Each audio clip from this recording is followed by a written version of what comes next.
on, you know, and it had like a second of power without being plugged in, which is weird. And then, you know, that discharges all of it. And that seemed to get my keyboard working again. So yeah, static electricity and atmospheric stuff might affect certain things, but should try to get a long Ethernet cable. Yeah, I'd have to. I'd have to trail it upstairs. Is the thing. I've I'd got have like a 20 meter Ethernet cable doing that right now. Just because I don't like uploading things to Perforce wirelessly. Yeah, I might have to consider that.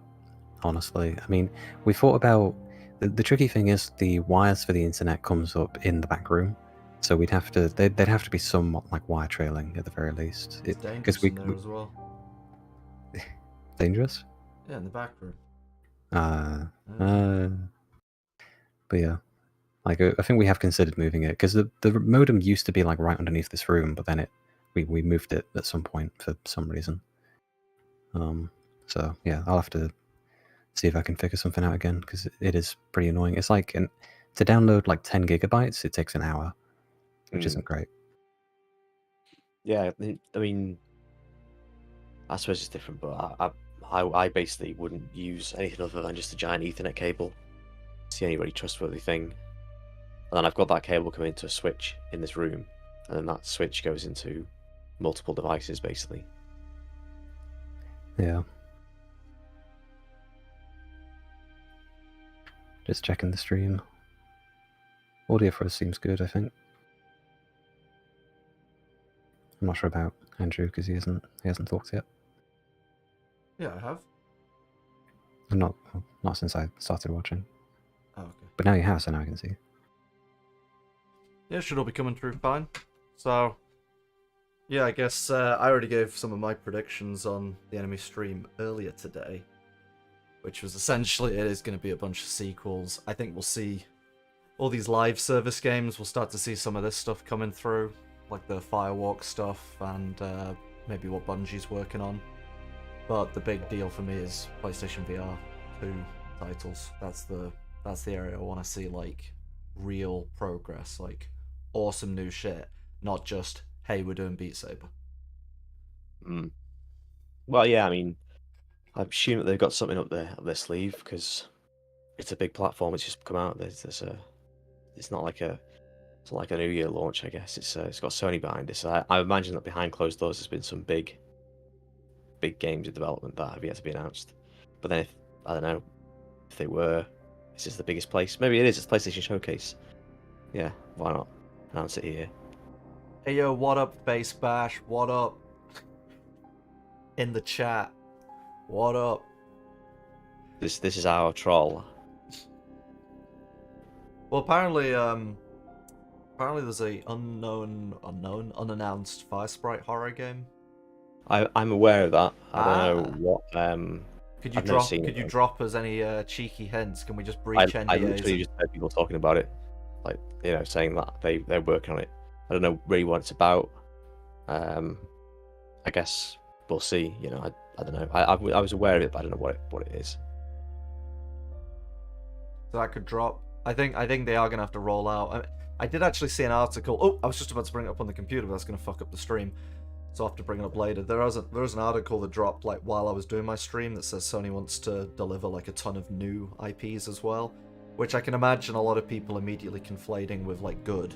And it's like, well, not necessarily. Stuff can be new and also bad. It's not like we want to see new IPs, but if they're going with the whole 10 live services by 2026, it's like, oh great, 10 like new fucking awful experiences. But I do expect there will be a lot of new things. Yeah, with new, is it actually going to be new, or is it just going to be essentially a palette swap of a formula? Yeah. Because all this games platform stuff is the cookie cutter going to come out, and they're going to say, look, we've made this formula. We've got a horror game, we've got a sci-fi game, we've got a modern combat game. It's all the same under the hood. But they're 3 new games, even though they are essentially the same thing, just palette swapped. I mean, maybe I'm being pessimistic, but who knows? It could be a little golden age for PSVR 2, though. It could be on the horizon. was like I covered earlier today, like TTK, Time to Kill Games, is an ex-Battlefield supergroup, and it's like, or I've already forgotten the name. Not Fire Sprite, Firewalk. You know, they're all like ex-Destiny, ex-Bungie types, and there just is this repeating theme of like, yeah, trying to find the formula of something that worked previously. Well, let's just hire some of the dudes involved in that, give them 100 million, but like have absolute control parameters applied, and we'll try and recreate the magic of Halo or Destiny or Battlefield or whatever. So yeah, I have a feel I'm going to see a lot of that. Yeah, we're in the sort of tin machine, like Wings era of games now. The traveling Wilburys. That's where we are now. You get these guys from big bands. They then form new supergroups, but they release like one album and that's it. But again, though, I'm being pessimistic, I guess. Is that it? Those Battlefield guys, are they not making the finals or whatever it's called? That's a bunch of other ex-Battlefield guys. So they're all splitting off and going their own ways, but you know, their own way being finding investment immediately and making games for other people.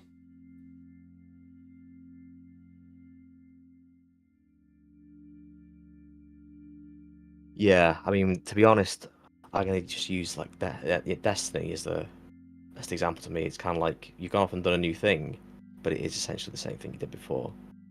But somehow worse. Yeah, it's. But then again, you could say that's what they did with Halo in the first place, because that was originally Marathon. So. Well, yeah, I mean, like, it was kind of a spiritual sequel, and it started off as like an RTS. Yeah, because if anything, actually, it was originally a kind of a spiritual sequel to Myth.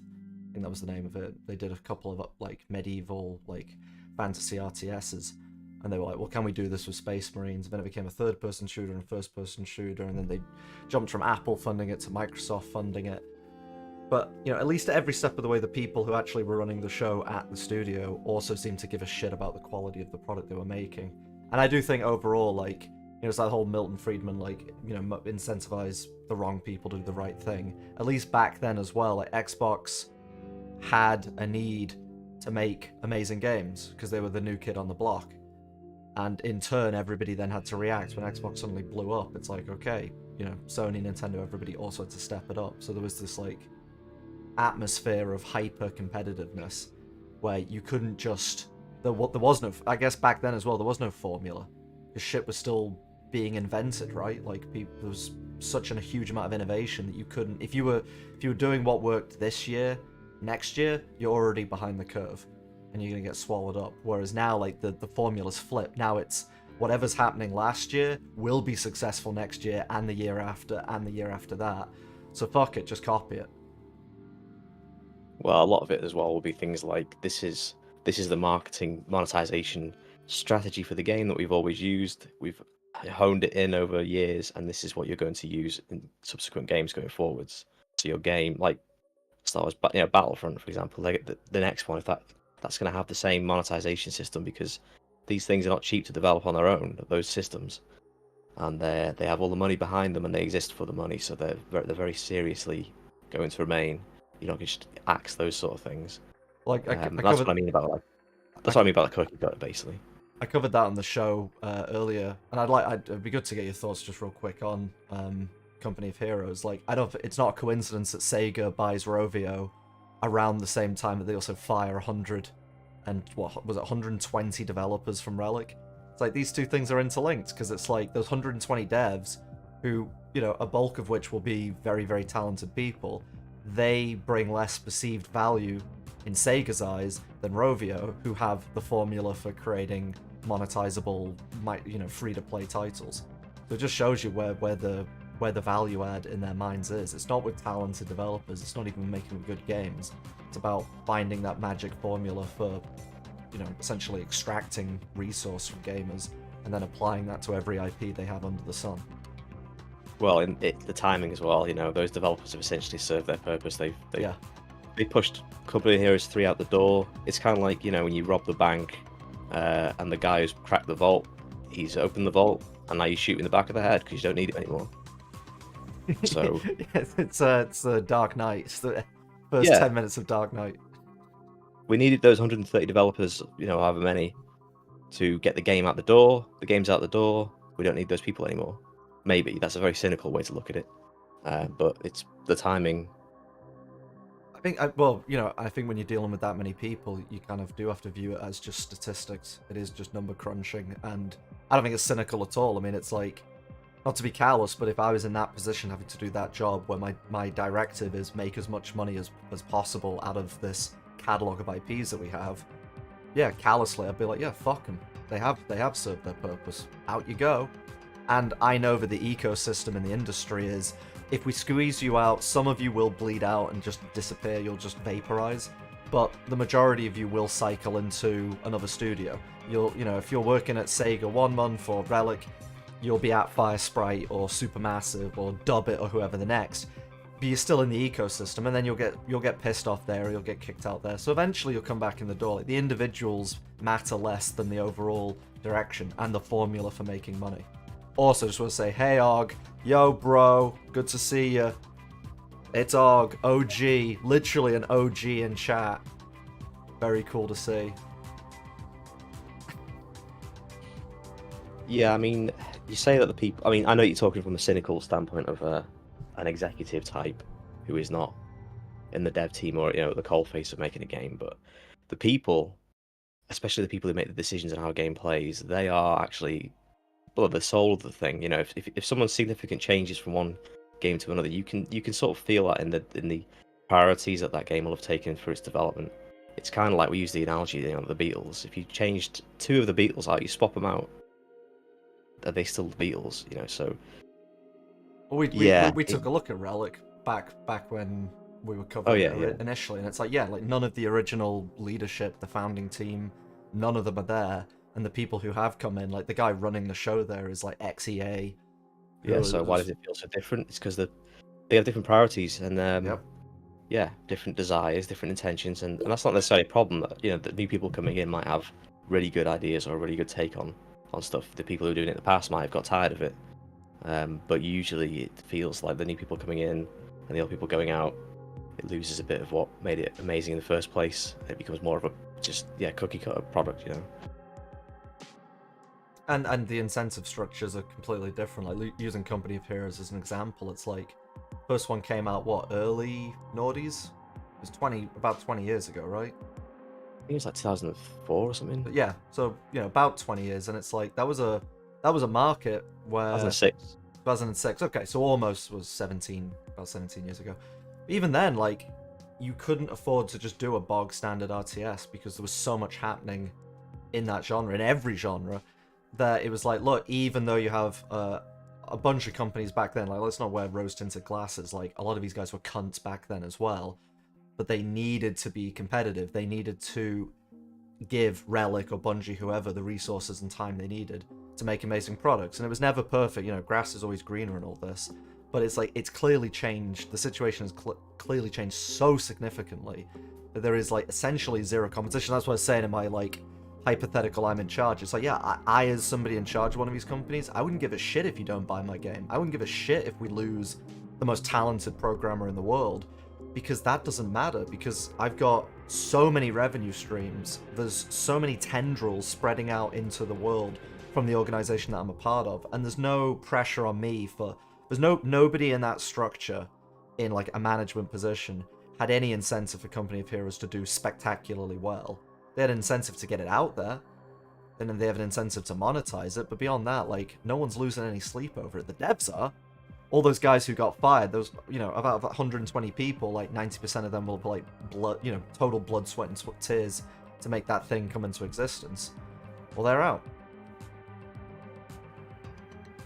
And it's like this everywhere.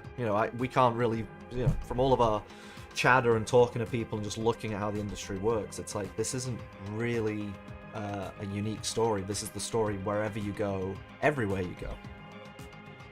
And we experienced it through our publishing, funding experience. We got dropped like a fucking lead ball. In a very callous way. It was like, oh no, directional change, you're done. Killed us. Yeah, that's the problem. That's the business side of things, and it does seem to be a case of the business side of things is now completely it's figured out its formulas, and so anything else is peripheral. If you're making a good game but it doesn't stick to the formula, or it can't be monetized, you can't redesign it psychologically to entice people to buy new hats every 10 minutes. You become a liability. You're no longer an asset. Company Heroes 3, the fact that they're shoehorning the store in and getting that up and running before they're fixing the fundamentals of the game, you can tell where the priorities would lie. Company Heroes 2 had a store, but they also, I didn't really play Company Heroes 2 around its launch very much. I played it years later, but it survived that long, and people, even though it was a mixed on release, I think, Company Heroes 2, but over time it really did fix everything. Maybe the same thing will happen with Company Heroes 3, but you see this with a lot of games. Well, that's the strat, isn't it? Now that's what they kind of bank on is the No More Sky rags to riches story, or like, hey, we fucked it all up at the beginning, but look at how we fixed it, and that's your. And what was the game you were talking about most recently? I can't remember the name of it. They got closed down. The opposite reason, they tried to sustain it. Blood Hunt. Yeah. Which, again, from a legacy IP, been going years. They made a really good game, but they put in really shitty microtransactions that are just a total turn-off, and, most of us are getting burned out by it. And so, yeah, dead. That was one where, I on the bingo prediction card, I fully expect them to be letting go of 100 people soon as well. Oh, here we go. Oh, Straight into shit. 17s. I'll crank the volume up. Let me know if you can't hear it. Alright, we can see your browser still if you want to maximize. Wait, you can't see the... I can see, Firefox thing. See your browser. That's on the stream it looks fine. Yep, yeah. that's fine. This fucking sucks! Yeah, it doesn't suck. This is lovely. Wow, I love all I'm just the... looking at your tabs.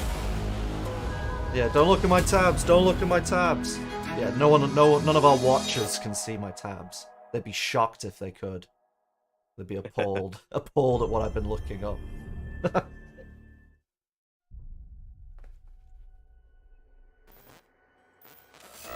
I think that's one of the new Super Studios. Correct me if I'm wrong. Maybe I'm wrong. You want to know about us? Seems like everyone does these days. It's simple. Too much money and too much power is held by just a few people. And it's only getting worse. This is reminding me of the knife school sketch immediately. Don't stab me with a knife! Don't find me on the streets of Washington! That's very MDE, world peace style. It really is. Oh yeah.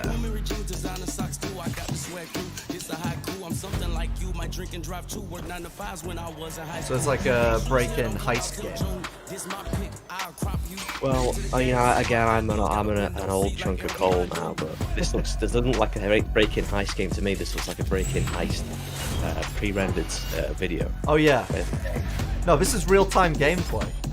This could be a game like chess, I'm just show the gameplay. I get ideas of gameplay from this, okay, but wrong.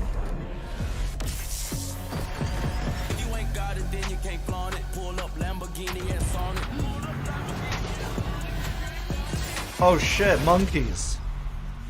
Hell yeah. Yeah, a bit of, kind of an MDE world peace kind of aesthetic. Very much. Yeah. The logo. Yeah. The logo is like the world peace logo.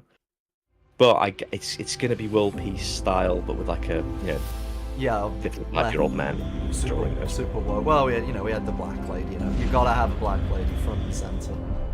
It'll be like 55-year-old guys. Like the kids are into this sort of style now. I'm Jim Ryan, President and CEO of Sony Interactive Entertainment. I'm delighted to be here today to introduce what's next for PlayStation 5. We're now into the third year of the life cycle of PS5, and we've been fortunate to have so many fan-favorite titles released on the platform. What's even more exciting is that developers are just scratching the surface of what's possible with the gaming experiences that they create. Today, you'll get a glimpse into some of the most breathtaking and imaginative content that will be coming to PS5 and PlayStation VR 2. And now, what you've all been waiting for. Enjoy the show. all I got from that was that he released the PS5 3 years ago, coincidentally at the same time as a worldwide disaster. Yeah. Super Earth, our home, our way of life. But freedom doesn't come free. No! Sweet liberty! No! Look familiar? Scenes like these are happening Yeah, all Starship over Troopers. the galaxy right now. And you could be next. That is, unless you make the most important decision of your life. Prove to yourself that you have the strength and the courage to be free. Oh, this is a Join sequel to that the Helldivers. Helldivers. Yeah, it's a Helldivers sequel. Haven't seen this in a while. Hell yeah. Experience true freedom. Requesting air support! The freedom to travel the galaxy. Alright, and they're going to put it used to be, it was a And top-down secure the game. resources we need to build a better tomorrow. The freedom to encounter fascinating life forms and introduce them to our sophisticated technology. Hey, Michael, they're The stealing freedom to oppressor make new ideas. What the friends. fuck? And represent the We best came up with the parts Tesla of what coil Super Earth has to deployable. Not you guys. Become part of an elite peacekeeping force and work together to spread prosperity, liberty, and democracy. Become part of something larger than yourself. Become a hero. Become a legend. Become a Helldiver. Becoming a Helldiver may result in decapitation or Yeah, more kind of ridiculous- homeopathic Starship Helldivers Trooper fun. vibes. Like, just copied and pasted that and took out all the fun. Also, all those dudes look the same. I think that implies, like, microtransaction cosmetics. It reminds me Orange of... arm. Yeah, it reminds me of Dark Tide burlap sacks. Like, you all look like shit. You're gonna want to not look like shit, but you're gonna have to give us money for that. At least bonus points for showing us pretty much nothing but gameplay though. Love it. Love gameplay. But do not engage. Ah, now this is the ex-Call of Duty guy making the magic Maybe engage a little. FPS. Yeah. I just found, when we talked about it before, it just to me is like a very messy, just like, look, we're using VFX a lot, but I can barely tell what's going on when they're fighting. I want a magical, like, fairy Captain Price character. But with the same voice actor. Yeah, but he's like a sexy little elf. And Kirkin seems to think you might not get me killed. Jury's still out on that one. Great monster design. Really good monster design.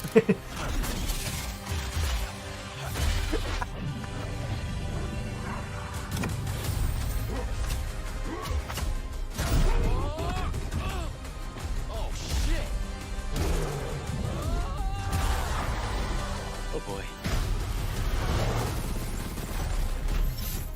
The last immortal. I'll be honest, this would be a great candidate for a VR game because of all the hand stuff you're doing. Yeah, Indians haven't had enough yet. Miss We Trick. haven't given them enough yet. Great monster design. Let me just...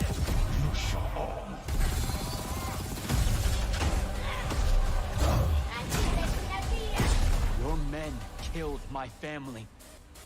Don't turn your back on me!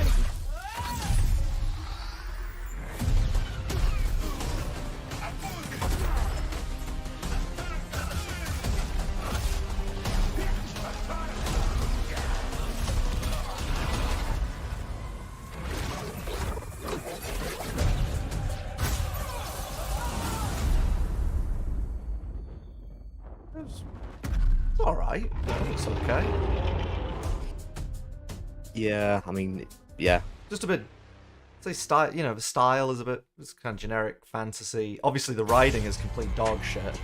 Yeah, is it going to be Joss Whedon-esque Yeah. through and through? Yeah, for the clips I saw before when I covered it, yes. Yeah, very much. Quippy. Yeah, there's a lot of quips these days. Pretty particles.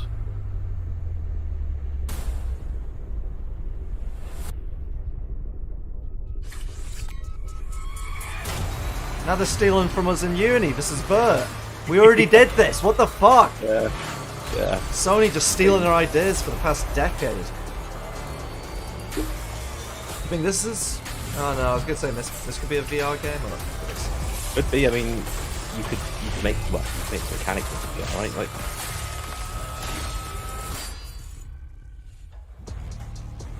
Which is a sequel as well. Yeah. Ghost Runner came out.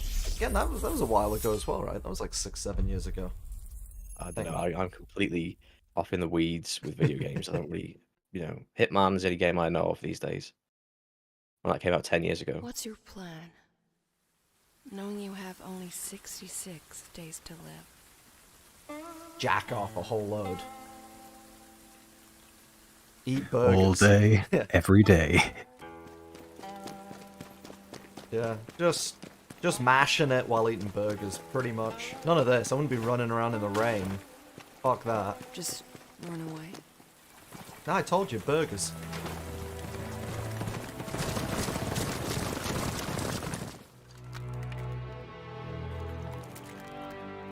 It won't make any difference at the end of the day.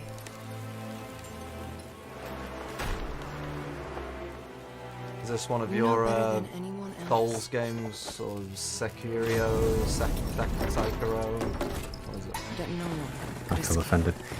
I'd have to see gameplay. Well, we did see gameplay. He was running. I mean, it feels like it is. Everyone wears a mask. You too. This is a real face. He let you live? What secret did you sell him?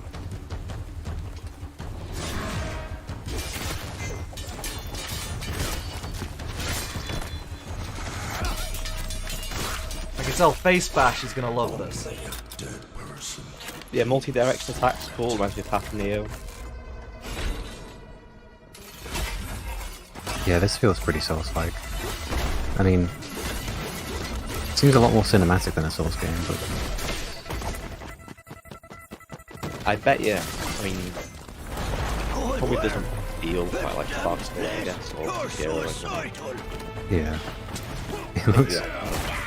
It looks like someone played a Souls game and then turned everything up to like 11. One last time, It was really over the top. and we're all done. Yeah, it sort of reminds me a bit of Metal Gear Rising. Like a, magical fantasy version. Yeah, it does look like that.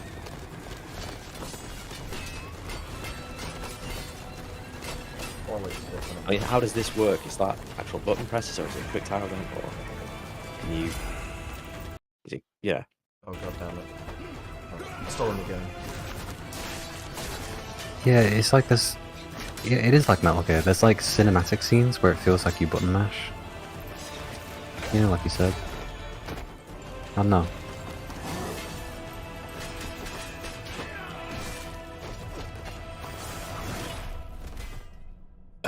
Patience is the key, Master. Time is not on his side. All we have to do is wait. Yes. Let's kill him with time.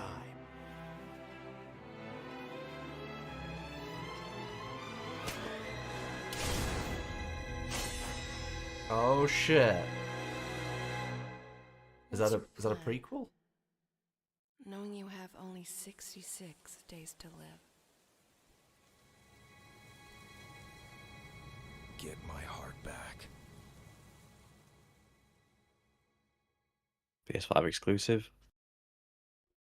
Yeah, it looks cool. Yeah, it's probably fun. Yeah.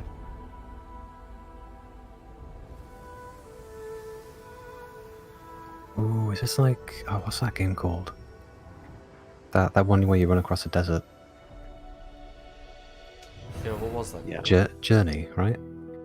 Yeah, that was. Yeah.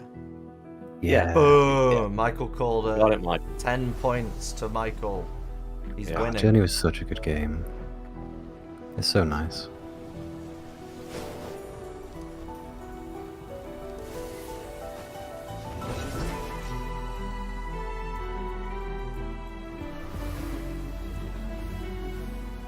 That looks lovely. Yeah, presentation is good. If this is like a Tony Hawk's Pro Skater game in this sort of environment, that'd be pretty fun.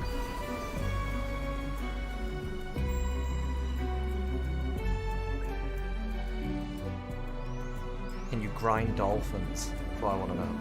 Right. Yeah, you hand plant on them. he's doing a stall on that. It looks kind of like a mix between Journey and Abzu, because Abzu was like you're like a scuba diver underwater. Journey was more kind of desert.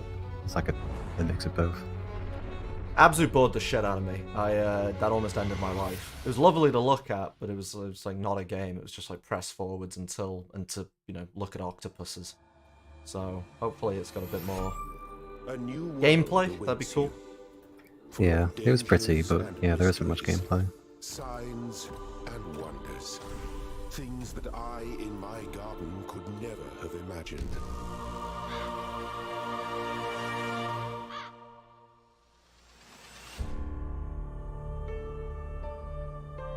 Think of the world we could build if we believed in ourselves. If we truly believed in what it means to be sentient. To face the universe without fear or delusion.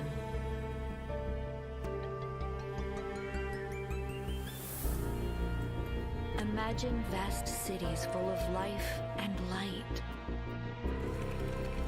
Great towers rising towards the sky. So much would be possible. Talos Principle 2? If we believed. If we still had faith. 10 points to Andrew. Nailed it.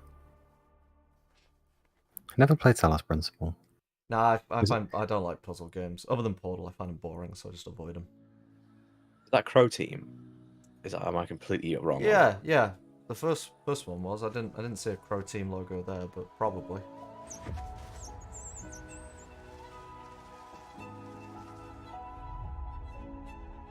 Whew, now that is a game that it's not good. Pretty, very pretty, but it's like, wait, am I getting it right? Gris is the ballerina game, right? I know the I don't know, all of these like names, like anything Gris, Friss, Dis, and it's all pretty. It just all blends together for me.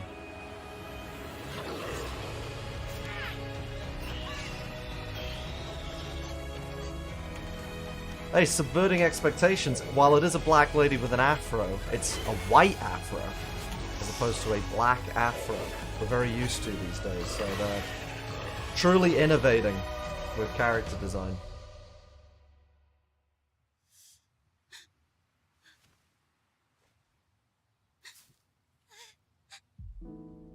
Oh no, Baby Blem Blabberino's dead. Sif, no.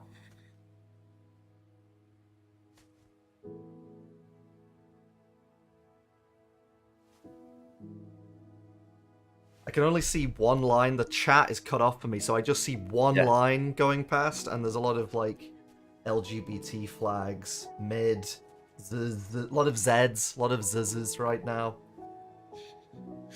Dead dog, no. R.I.P. Dead dog. The scene is taking a while.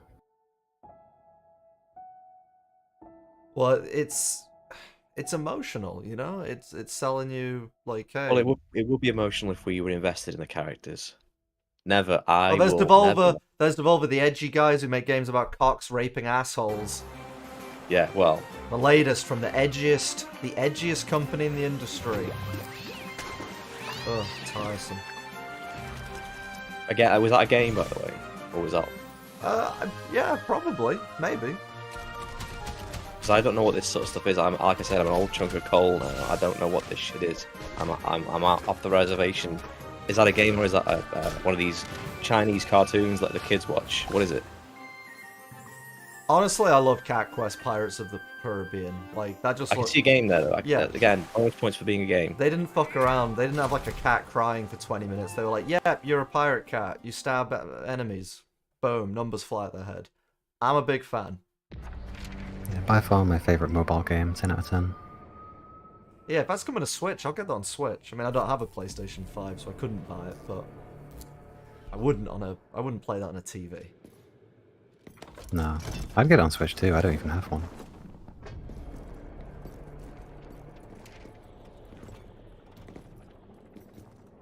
It's Overwatch 3. Calling it.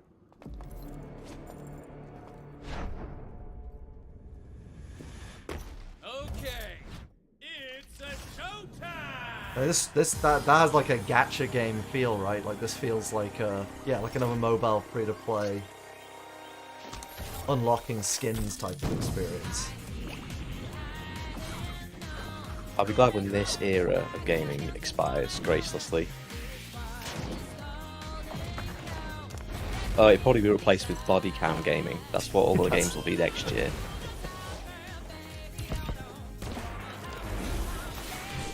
Yeah, just in the last week, I've seen like 3 body cam style. Like, there's a horror game, here's a shooter. Like, everyone's jumping on the bandwagon. So yeah, we're gonna be inundated. Yeah, bandwagon jumping is 75% of this industry. Also, trailer advice: never do this. Never do like the pre-rendered trailer showcasing gameplay, then switch to actual gameplay when the visuals are like 1,000 times worse, because it just creates the distinction between what the intention was and what it actually is. Like, either lie to me or tell me the truth. Like, if you just showed me the gameplay, I'd be like, yeah, fine, but you showed me the fancy shit. Oh yeah, it's all this is all about foam? It's called Foam Stars. Oh, it's Splatoon. Yeah, it's just Splatoon. Yeah, it's Splatoon but with bubbles. And sexy girls. Like, I mean, a lot of people jack off to the Splatoon characters, but they are children, so, you know, we don't agree with that. We don't promote that. But these are like actual sexy human girls. So, and they're covered in foam. Same font as the first game, which name I've forgotten already. What was it called? It had a dollar sign in the logo. Bear Shakers? You saw it like 30 seconds ago. Bear Takers? Yeah, it was like that. Fair Trade. Fair Trade. I can't. Yeah, the same logo. So that's the in logo now. So we've got the font. That's the current bandwagon. We've got the style. What's the next bandwagon we can jump on? To the edges of their realm, and even beyond. There, Jot finds a whole new world to explore. I've seen a lot of people really hype this up. I do find that, you know, it's quite... This looks like a fun gimmick that you play once. Wasn't there like a Mario game kind of like that? Or There's been a few, yeah, Nintendo's done a few, like, hey, like one of the Zelda remakes, you can turn into a shadow and like run along the walls, and Paper Mario's done stuff like this. Again, from the guys who do coke and make games about rape. Edgiest guys in the industry. Good stuff. It doesn't. It looks nice, but it just looks like one of those like 3-hour experiences. Oh, there we go. Og was calling it Splatoon.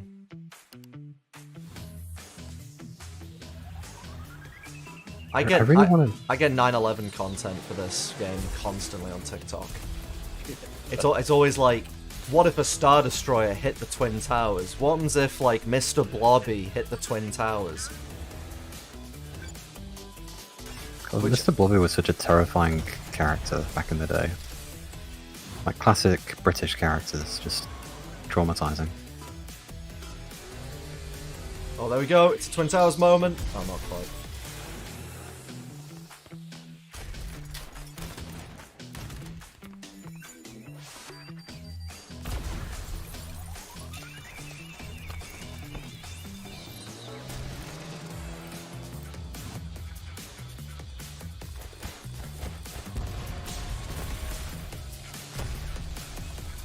I've always wanted to know how the hell they do this. It's voxel. Well, it's all. Is it kind of like Minecraft, I guess? Yeah. A cube and so. Is it genuine voxels or is it just square with cubes? From what I remember from the Twitter threads, it is. Like the guy's done a lot of like deep dives into how he built it. Yeah, very cool. Very cool. Well, again, what do you do? do you just smash buildings apart? Because if you do, that can be very fun on its own. But surely that's like a mechanic in a bigger game, right? Like, Yeah, it looked like you were going off and doing like little objectives there and shit. I think from all the content I've seen is like, yeah, people doing more like sandboxy stuff. But, you know, that's fine. yeah, if it's fun. Small lands? No.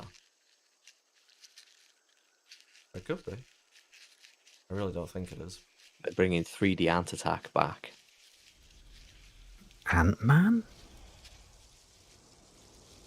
I saw that recently, Quantumania. Like, bad doesn't begin to describe it. That's a fucking abysmal movie. Yeah, it wasn't great. The scene where there's loads of Ant-Men should have been the whole film. That would have been amazing if it was like Ant-Man ends up in like a crazy quantum realm and there's like loads of him constantly spawning and he's got to work. Like, that was an amazing scene, but it lasted like 2 minutes. That should have been the entire film. And it should have had, and then they could have done a sort of multiverse thing of like loads of variant Ant-Mans, not just Baskin Robbins. You could have done like loads of different types of Scott Langs. That would have been a sick movie. And it would have fit with the whole multiverse theme that they're going for, but they just opted for 1 minute instead. Yeah. I think my biggest takeaway from it, like spoilers for Ant-Man, by the way, for anyone watching, skip like 2 minutes. No one cares. Well, I haven't watched it and I don't care.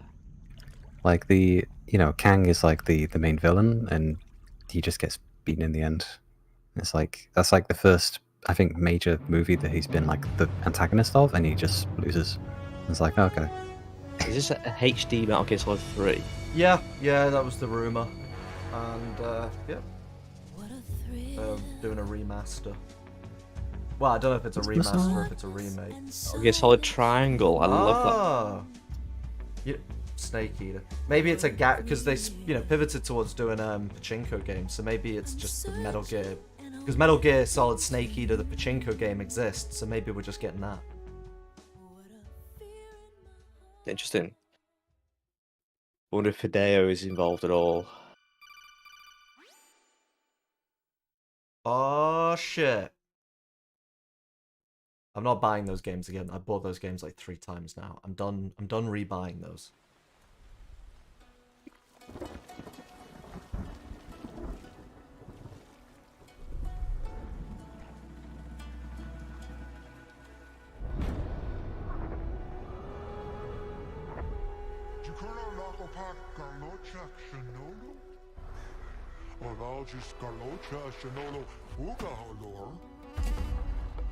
Jalur impaton alastulos. Onjashin kuhukaru ulinkin.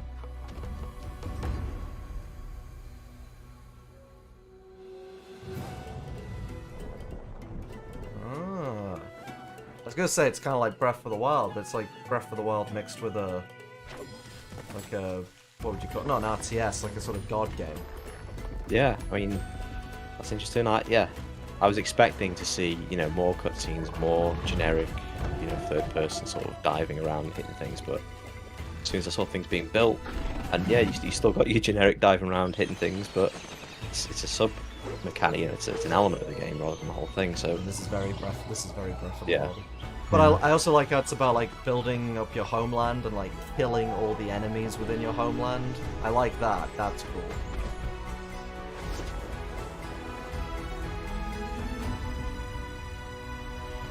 The name's bad, because I can't even pronounce Towers of Azgazgba. I would have called it something different, but it looks cool. If you can watch your homeland go from like desolate to, vibrant, like, that's pretty badass. That's what I always imagine like Minecraft should be. You arrive on some weird place and you build it up. You take local resources and natural, lay of the land and you build a settlement or something, so... Yeah, that looks pretty cool. Yeah, I'd love to play Minecraft again, but there's just, what do you do, Like, why build anything? Why not just live in a hole? I always imagine like Minecraft, but imagine there was like you were off in a colony or something, and you get shipments every 5 months would come in and give you resources, but you got to survive between shipments and things like that. So, I mean, obviously, I didn't go down that route, went more down the whole kill the Ender Dragon, but that game we just saw, I can't remember what it's called again. That's what I was sort of thinking Minecraft would be cool to be like, but you know, Towers of Azkaban.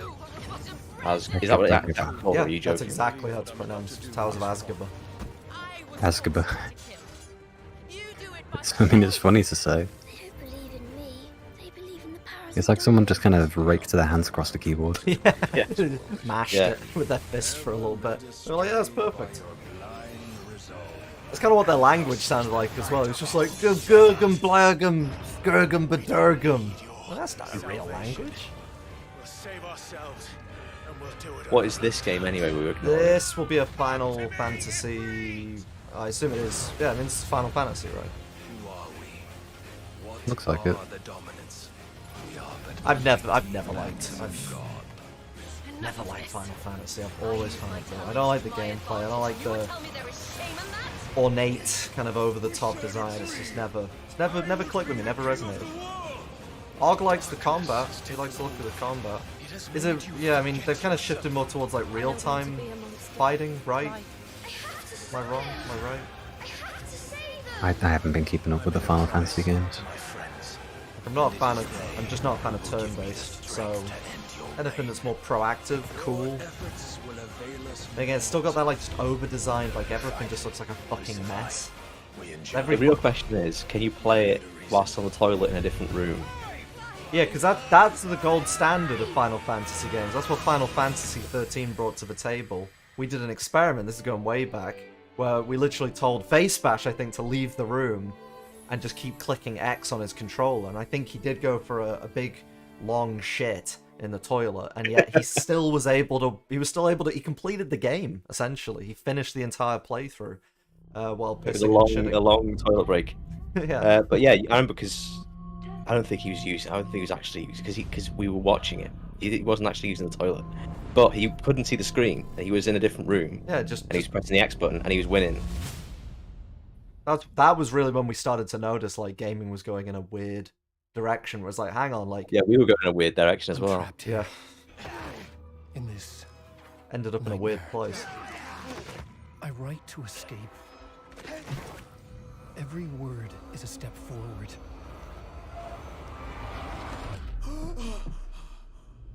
Into darkness. I'm glad you're on this case with me, Anderson. It's right up your alley. The victim was one of their own. Alan Wake 2. FBI Special Agent Robert Nightingale. So you knew Al Victim? Yeah. I gotta be right. There's gotta be 10 points to Andrew. Yeah. Someone knew they were here. Was playing a game with them. Killer left a message. Never played the first one because the whole flashlight stuff looked incredibly tedious. It was. Oh, there he is. There's Sam Lake. There's Max Payne. In fact, he could actually be canonically Max Payne. I guess he can't. He's now Rockstar. He's just a similar looking man, I guess, then. Oh, look, it's another black lady. As long as, again, I don't mind as long as it's not shoehorned in, platitudinous. Which, at this point... I trust these guys to do that sort of thing properly, not cringe-worthy. Because Remedy, at least from my experience, they've been good. But the flashlight stuff looked like ass I think we all loved the concept of Alan Wake. No one loved the game.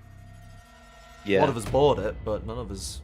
I've never heard anyone say oh yeah, that was a like gold standard of horror games. It's like you were just collecting literal Duracell batteries, to get your torch to work for 12 hours straight. Horrors of battery life. Yeah. But in the new one, Alan Wake 2, it's all rechargeable, so that means you can have combat, higher, more frenetic combat because you can just USB-C charge everything. Now, Ubisoft Original, that is essentially an oxymoron now, isn't it? Yeah, I mean, it's not original. We were literally playing Assassin's Creed games going at nearly 20 years ago? We've got to be at least 15 years deep, right? Assassin's Creed 1 was when, I think that was year 1 of uni for us, so it was 07. Mm-hmm. But yeah, we're coming up on 20 years of the same, it looks nice. nicer, I guess. But Yeah, but of course it's going to look nice. Yeah. Cut that out. It's going to look nice because they can brute force it with their massive development teams, which they're axing, by the way. Well, they also they've axed a lot of people. They also mentioned like they've redirected like tons of human resource to this game in particular. Like the whole Ubisoft machine is throwing everything it has behind this thing. Is this game going to report you to the police as well if you say naughty things? I hope so. I hope so. If someone drops an N-bomb, you know, if they miss the wheelbarrow and get splattered, I hope that after dropping an N-bomb, 5 seconds later, plods just smash through the windows. Then it becomes like an immersive experience. Now it really is Assassin's Creed. Now you're going to be running on your rooftops to get away from plod.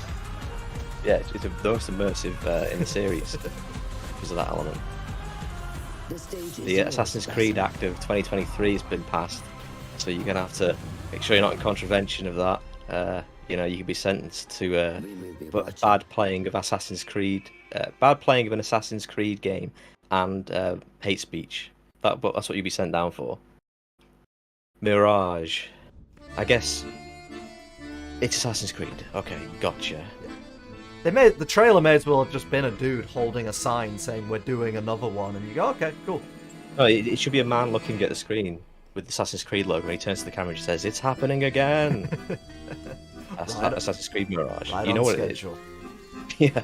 You've played this game before, haven't you? Now, is this the cat bandwagon that's been going on in games recently?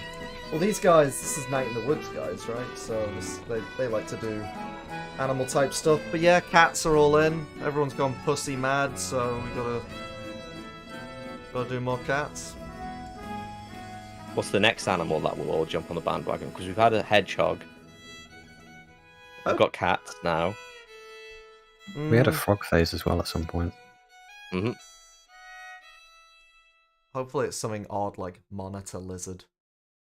Maybe deers. Like, aren't Disney doing a live-action Bambi? There's an indie deer game as well that's been in development now for like 9 years. That was like a big deal back when we were doing Unbox, which is still in development. I think that's going to be a PlayStation game, so yeah, when that drops, everyone's going to go stag crazy. I assume it'd be bigger than GTA as well, because it's been in development for a decade. Yeah. Thousands of people have been hired to make the most realistic deer experience ever. This just looks like Japanese goop. No offense to them. But no offense. I love Japan. You know, Japan's like basically holding up the industry at this point. But there is that subsection of Japanese games. It's just like, yeah, okay. And again, like an over-designed, like noisy design that literally has like no original style or substance and could be in any JRPG / Dynasty Warriors / like whatever. It's just, yeah, like interchangeable shit. These things always feel to me kind of like chores wrapped up in a nice, colourful... The sky's always blue and everything's colourful, but it's essentially a job. Yeah. Yeah, you're employed now. But obviously, if this brings people joy, I won't shit on it. You know, someone's flipping over, they're falling out their cradle of excitement. Look at this, so good for them. Yeah, I can't imagine the people who are like, oh yeah, another one of these! It's another one of these! It's like there's 20 a year. Yeah, well, You're the same not bored people... of it? There'll be people doing that for Assassin's Creed as well. Looks kind of like stylized Monster Hunter. Well, Monster Hunter is stylized, I guess, anyway. But yeah. Ooh, oh, Capcom Street Fighter. Oh, No. I thought it was Capcom doing something new. You're right. During my journey for true strength. He can't even punch a petal, that guy. He's a loser. They are aiming to shift 10 million copies of this game. That's their goal. My journey knows no end. Okay. Well, they could. I don't know. Could they? I don't know. I mean, Tekken 7 did very well, yeah. Yeah, I mean, they've done those kind of numbers. It just shows you, like, to me, it's crazy that the fighting genre has become big enough that Capcom's confident, yeah, we'll shift 10 million copies. It's like, that's like a couple of countries worth of people combined. Yeah, I mean, it could be because they expect it to last a long time. Fighting games tend to last because they need to build the community up and they have events. You know, there's still events going on for Tekken 7. Tekken 7 came out in like 2015, technically, I think, on arcades. I might be wrong. So, over a long time, sure, also fighting games seem to be doing better than they've done for a long time because of esports and the graphics and everything, and yeah, so Well, I think it's like it's a genre that's been kind of protected by the simplification of gaming, because it doesn't work unless it has combos, unless it has like a series of complicated mechanics. It falls apart. Like you can take a first-person shooter or a racing game and like boil it down to its absolute bare essentials, and then layer your microtransactions on top. But I do think like Tekken and Street Fighter, they've persevered and they are becoming more popular, because it's like it's one of the only areas where gaming is actually still really challenging, and there's tons of depth, like the level of depth that every other genre used to give you in the noughties and the 90s. We've lost that for the most part, but not in fighting games. Yeah, fighting games are very much about personal development and skill. No one can beat your opponent except for you. You're the only person who can do that. No one can finish your combo for you. But I think that the big thing that's made fighting games really popular right now is streaming and the internet, because these games are complicated and they're very bad at actually explaining themselves as well. So people go to the internet and find streamers, and then you've got a community, because that streamer will teach you how to play the game. They'll teach you mechanics that are completely esoteric and just unknown. Like before I watched Aris, I had no idea about most of Tekken stuff, like free and backdash cancelling and all that sort of stuff. Isn't that how you expected to know that? If you go to an arcade for years, sure, but most people don't. And so that's what kept the sort of limiters, the brakes on the mass appeal of fighting games. But with streaming and with pillars of the fighting game community teaching crowds of people to play the game, it's opened it up to everybody now. And that's why I think fighting games have had this sort of burst of excitement and attention, because you've got these much easier to learn now than they've ever been. But also because of the internet, you can technically become involved in the esport community much easier than ever before. So you could theoretically, if you really tried, now is the time to jump in a fighting game and learn it and go to events, and who knows, you could be like, pretty good. Plus they are very satisfying as well, so very frustrating. But it really is like fighting games, a golden age of fighting games because of streamers, I think. Well, no, Ark's saying they are all kind of geared at multiplayer experiences. I do believe Street Fighter 6 has a single player mode, and I think the new Tekken does as well. So I think they are. Tekken has a single player mode, but it is kind of, it's like vestigial, But I think the new Tekken also has a single player mode. It will do, it will do. In the past, I think they used it as a tutorial to teach mechanics, but they're just so bad at doing that. They teach you that you can punch, you can block, and that's it. Now go into the wild. That's where the streamers come in and say, oh yeah, did you know that you can do this, this, and this, and you can learn specific things for your character. So yeah, streaming I think is what's made fighting games very good. Which I think, if I was like Namco or Capcom, I'd be really grateful for my streaming community, because those are the guys that basically shipped in millions of copies. Because Tekken Tag Tournament 2 was the worst performing game in the series, and then it was followed immediately by Tekken 7, which is the best performing game in the series. And what's the difference? The internet, basically. Is it offensive to call these games Jap flop? No, I don't think so. I want to coin that as a new term. It looks lovely. Don't want to shit on them too hard. Like, hey, well done.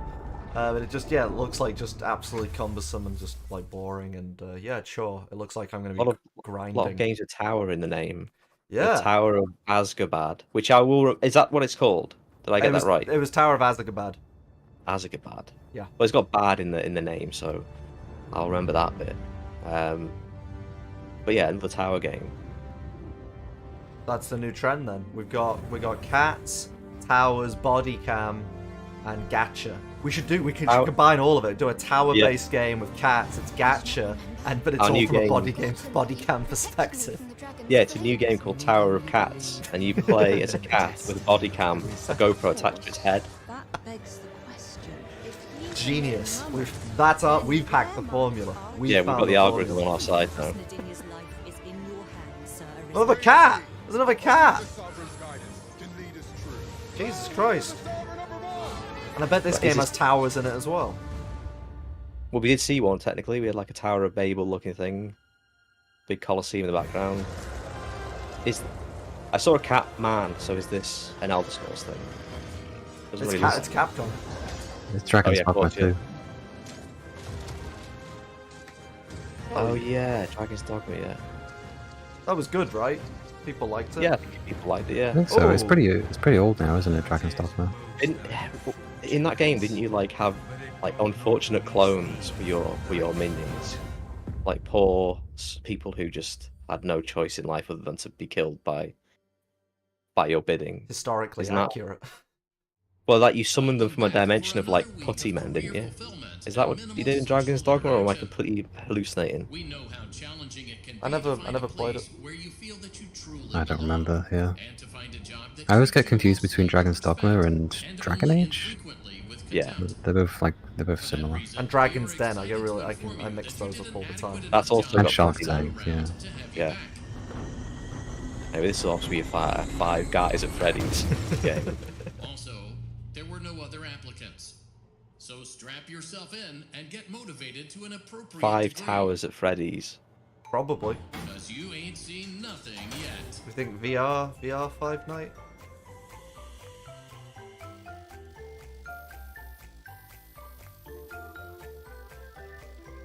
Oh, that's already out. Oh, too. Okay. I think the Five Nights games are okay. They're fun for someone else to. Yeah, they're fun for someone else to play and for you to watch. Yes, that's the opposite of the fighting. They're Where- also, it's a pillar of the porn community as well. I mean, just the amount of like DeviantArt and shit lives off of the back of Five Nights is disgusting. Is there a subgenre of furries called like mecha furries or something? Yeah. There will be, Michael. Anything you can say. Is there? Yeah, there will be. Whatever it is you care to mention. All right, I guess we're into the we're into the PSVR 2 section. Sweet. I'm gonna assume this is like Resi or something. Could be.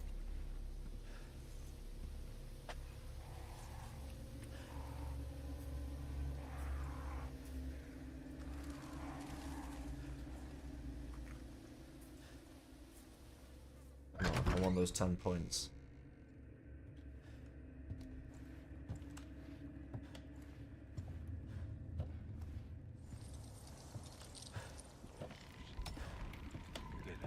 I want to look into displacement mapping, Michael, because that's one of the things that are making these body cam games look great. Apparently, 10 points to Andrew. Boom.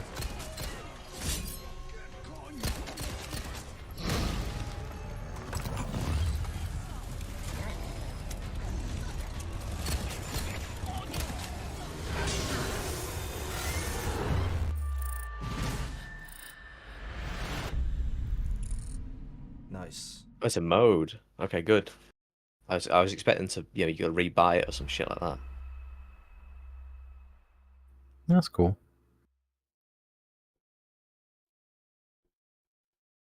I don't know if you saw that. It said that they had permission to use Leon's sheepskin bomber jacket in tiny little. He's very generous, isn't he? He lets anyone use it. I assume that's what. Hey, a license? smoking in a VR. Now we were told you can't do drugs in VR games, not but a year ago, and that we wouldn't even be allowed on PlayStation VR if you had. Since then, it's like I see his face everywhere. Well, Frustrating. And lately, I've started to develop. This is a cutscene, isn't it? Which can't be in VR because you can't do this in VR. I suppose you could. And just sort of look in the right place at that time. Hello, uglies. Our zombie game's better. And since I met my new best friend, And again, this is not gameplay. Overprotective. I get what they're going for, of course.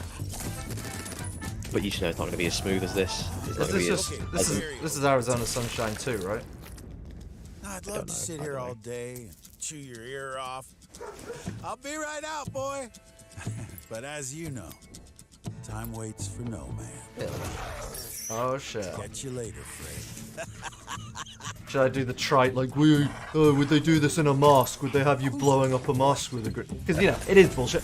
Boom, 10 points to Andrew. Boom, 10 points, 20 points, 50 points to Andrew. But it is, I do that like trite thing where it's like, well, look at that, you shooting priest. Yeah, it's funny. You shove the crucifix right down the priest's gob, smash him, destroy him. Haha. Oh, very brave. Very, very brave.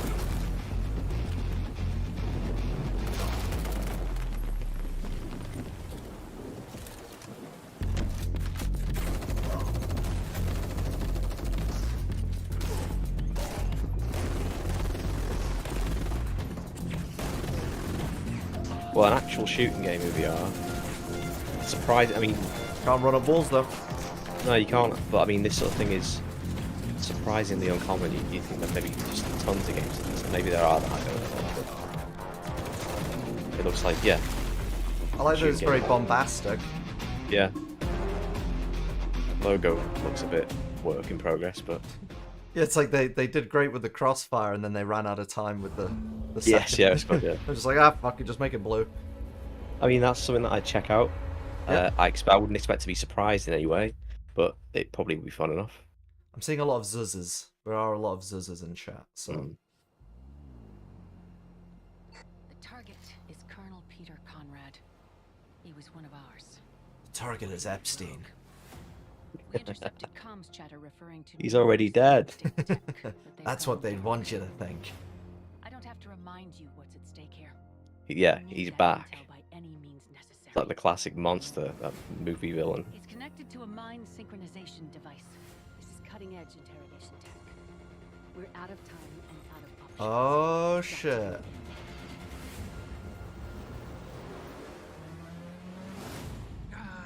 Yet another lamb to the slaughter. Well, come on then. Let's see what you're made of.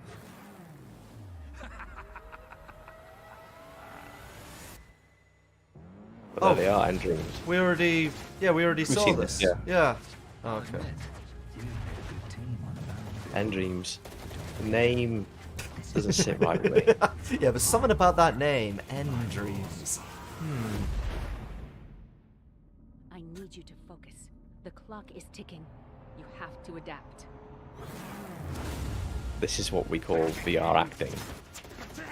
Like Juilliard trained Royal Shakespeare Company VR acting. With your hands. Yeah, you gotta emote with your hands. You gotta use your hands so that the man at the back can see.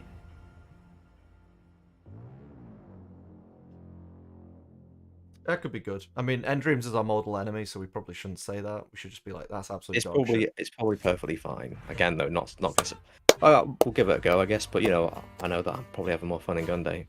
Beat Saber, yay! I literally think showcasing stuff like this is gonna harm you. It's like, wow, 7-year-old product. We've all played it before. Don't release any new games. Just keep re-releasing the same shit endlessly. We need the showcasing act of 2023 where you can't showcase a game that's already been showcased.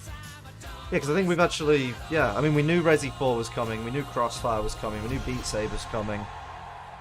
We already saw... I've already forgotten the name. Synapse? Ah, okay. We need new. Not just new, but also good. I'm surprised, to be honest, about the amount of new stuff. But I mean, in terms of PlayStation VR. Yeah, because none of that's like stuff that that's all stuff we already knew was on its way, or have literally seen footage of before. Well, that Sierra, again, I keep forgetting the names. I've seen that before. Is this a VR game? Oh, it's the new...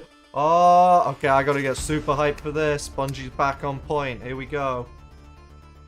Hey, that looks like a dude from ArtStation's concept art. He's like really famous. He does like loads of cool shit. I wonder if they hired him. Probably. Yeah, the rumor with this is going to be a third-person multiplayer sci-fi live-action type game. Live-action? Live service type game. I like how colourful it is. I like pretty colours. Yeah, it's colourful, but not in like a gaudy kind of way. Yeah. I do get the No Man's Sky vibe from that. Again, that's a bandwagon, right? That's like a lot of games. Drowning in cum. Or milk. Is this a VR game then? I don't think, no, from what I've heard. Yeah, it would say in the top corner, wouldn't it, if it was VR? Got a lot of sort of Destiny-esque. Wow, they're bringing back Marathon! Shit. Okay. Oh shit! Okay. Wow, holy shit. I mean, I guess, is that good? I mean, that's not new. I mean, that's literally like that's a 30-year-old game. It depends what they do. Well, obviously, yeah, and it'll be, you know, completely different to the original Marathon because that was basically I just. don't mind going back that far. Like going back that far is interesting because just because of the leap, the difference. What can they do that they couldn't do originally? Although is any of the original people probably not. Pathways into Darkness. That's what they should do the next. And then we're straight into Destiny. That's funny. We've slain gods. Yeah, I mean, putting this game, it's like, hey, here's Bungie's colossal fucking failure right after their new. It's like, hey, they're going back into they're doing Marathon, and it's a new, fresh. It's a fresh page for Bungie. I wish you could have. By the way, remember that thing they did for 10 years, which was a complete fuck up? Here it is. And we bought it. Me too, kiddo.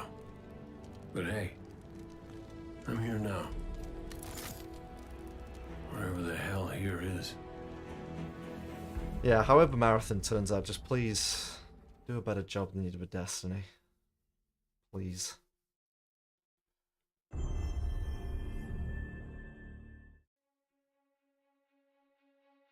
Mentioned these guys a couple of times. So this is our big light. So this is the first reveal. These guys got sold for what? Hundreds of millions probably. We have no idea what they've been working on.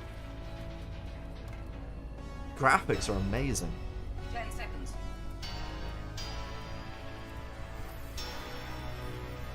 5, 4, 3.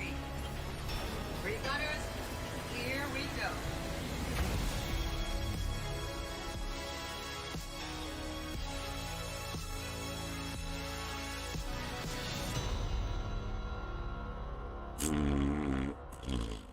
Boring. Yeah, I've got to see the gameplay. Show me the gameplay, and I'll respond. I'm seeing in the chat very quickly lots of like Guardians of the Galaxy comments, and yeah, it had that kind of retro futurism. Like Yeah, there's a 70s. burger in space. Yeah, that's crazy. Yeah, that's probably what the game will be like. Was it called Concord? Was it called N Concord?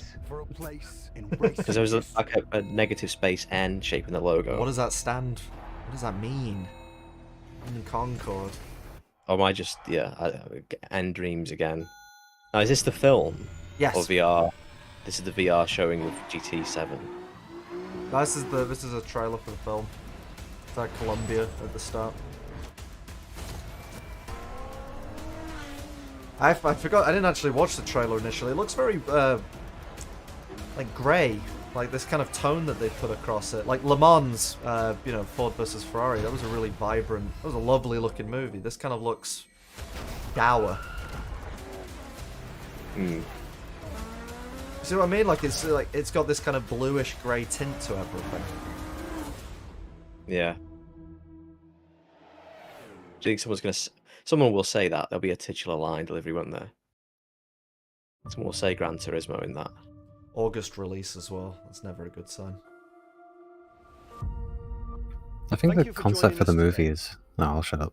Before we get into our final game, this guy can shut up. Announcements to share. At PlayStation, yeah, you're more important than this guy, Michael. And To us, at least. To not just what games you play, but how you play them. Later this year, you can see him reading the lines. Dedicated device that yeah, that's what I mean about it being just like so curated and so perfect. It's like it's not natural. Oh, Internally it's a known as Switch. Project Q, it has an 8-inch HD screen and all of the buttons and features of the DualSense wireless controller. This is what they did. They did this with the We PSP look as forward well, to where you sharing could more live stream information from in your the near future. PlayStation. They're I'm just also pleased patch to reveal our controllers. first ever PlayStation earbuds, which will bring next generation audio immersion to PS5 and PC. They simultaneously connect to smartphones via Bluetooth. New wireless technology will deliver lossless audio with low latency, giving you outstanding sound quality while you're playing. Look out for more details soon. We hope today's showcase demonstrates our continued commitment to delivering experiences that surprise and delight our players. I want to thank all of you for your unwavering support for PlayStation. Yes! I was going to do a salute then. A special kind of salute. Best not to do that while we're on Twitch, but yeah, unwavering support. I'll fucking RKD for this guy. I'll do whatever it takes for the PlayStation brand.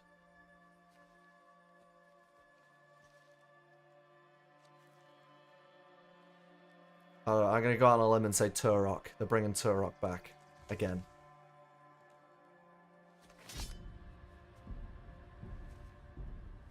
You grow slow in your old age, Sergei. That guy's got huge friggin' arms. Yeah, that is fucking sexy. I like that. If fate Look at those traps. It's like a JoJo character.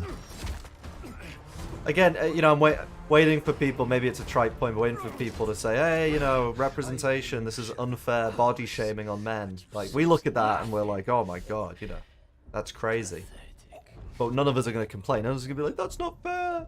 I'm weedy. Where? Like, no, it's awesome. I'm going to fucking go out and get a load of Tren right now just so I can get as big as that dude. He's my hero. Look at his triceps. Look at that dude's triceps. They're like tumors. Okay, I don't think it's Turo. Sir, perhaps a new hunting ground. I'm gonna fuck it. I'm gonna stick with Turok. That'll be a good reaction image. Oh, it's Spider-Man 2. Okay, that was way off. Oh. That was way the fuck off. So they're doing like post-apocalyptic Spider-Man. That's cool. The great hunt begins. Like, I assume this is like a city, right? Like, this is... Or are they just in like a woodland part? I mean, it looked like the city was intact in that little like hologram thing. Oh, This is actually going on in Central Park. oh yeah, I was thinking like, oh, like post-apocalyptic New York. Okay, I was wrong. Yeah. That would have been cool though. That would be cool. Cover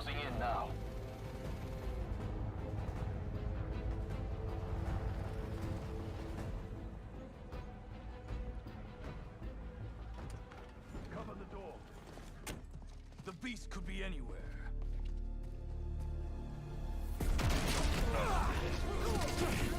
That's him, that's the Spider-Man! Oh shit, and he's got the venom powers. This whole lizard hunt ends now. Leave Connors alone.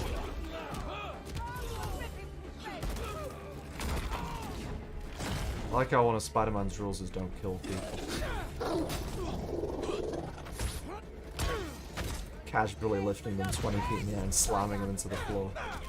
But he assesses their constitution and their general health. He does like a physician's analysis of their body, and then he's like, yeah, this guy can take it. He can smash this guy's jaw into the concrete because he looks like a tough lad. I wonder if it's not emo dancing, like in Spider-Man 3. Oh, they're definitely gonna put that in some form. He's gonna put some dirt in their eye. Target located at Harlem Fish Market. All teams converge. Lizards across the river. I'm not gonna make it in time. Oh shit. Miles, the hunters tracked Connors to the Harlem Fish Market. Lizard. I'm on it. Sounds like Craven's checking off his. We don't have much time. Move.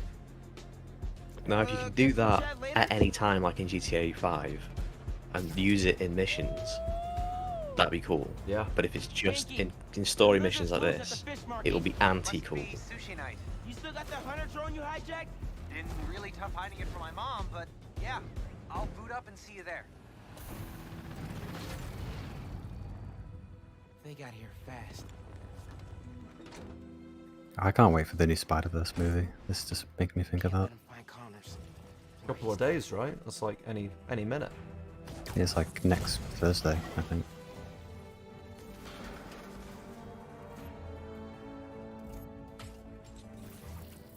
All the green on the floor keeps making me think of nav meshes. You go nav mesh. That's all I crazy. see.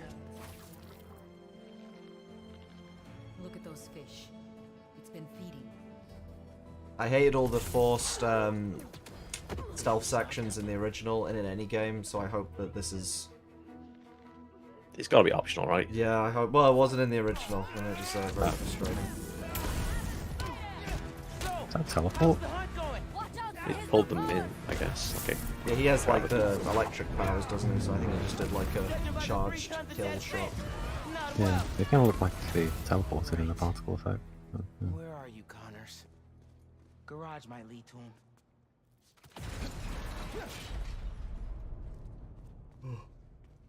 Getting to bedtime, guys. I'm starting to lag. Real life lagging. Tore through this place.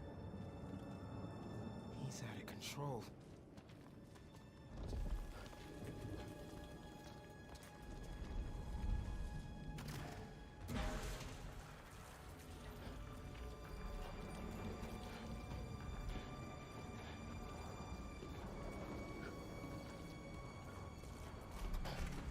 Well, this will keep you awake.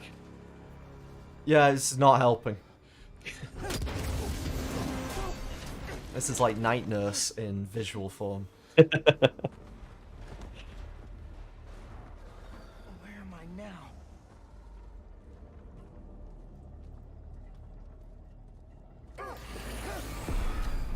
How'd you find me? Follow the fish. Drone's picking up Lizard's trail. He's still eating. We can catch him off guard. Genki, get behind me.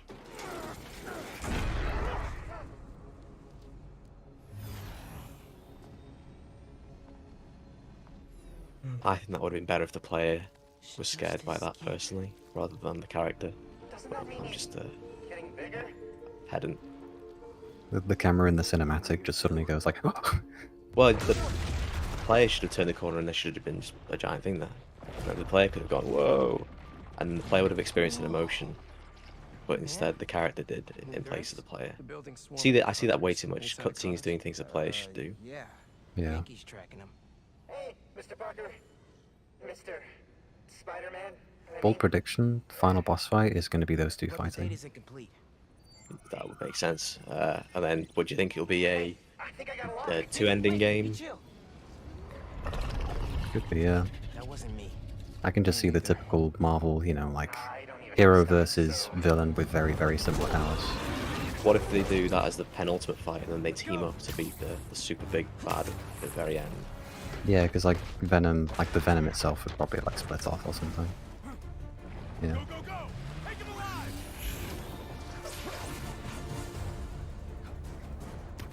Dr. Connors is like the lizard guy, right?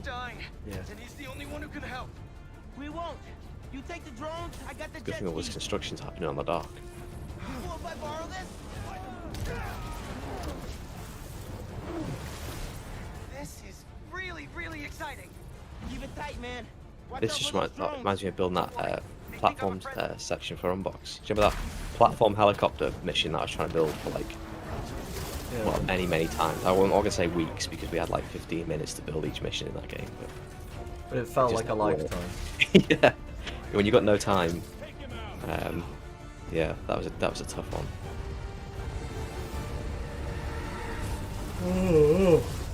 The East River is not a river, but in fact a saltwater tidal flat that Spider-Man is fighting on right now. Now, talking of games that you'd rather watch a streamer or you'd rather play yourself, we've vicariously played this mission now because I guarantee that if you play this or if I play it, it's gonna go up. It's gonna play out the same, right? So.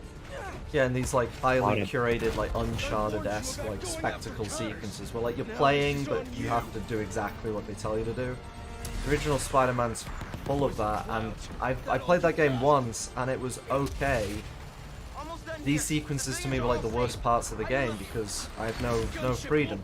And yeah, once I've done it once, I've done it 1,000 times, and this stuff really does just fit. It's cutscenes with a few button presses. It's just not. It's not engaging. It makes you think that you're a badass. Like if you've got like a double-digit IQ and like you struggle to like tie your shoelaces in the morning, this stuff is great because it makes you feel like you're actually competent at something. But to anybody who has like any kind of a brain or is looking for any kind of challenge, that whole game is just full of these boring, lovely to look at, but fundamentally boring sequences. You know, what I hoped from this would be more open world. And, fight enemies at your own pace, Breath of the Wild style. But clearly they're just sticking to the narrative, do things in the right order kind of deal, which, clearly a lot of people like. I just find it to be very, very uninspiring.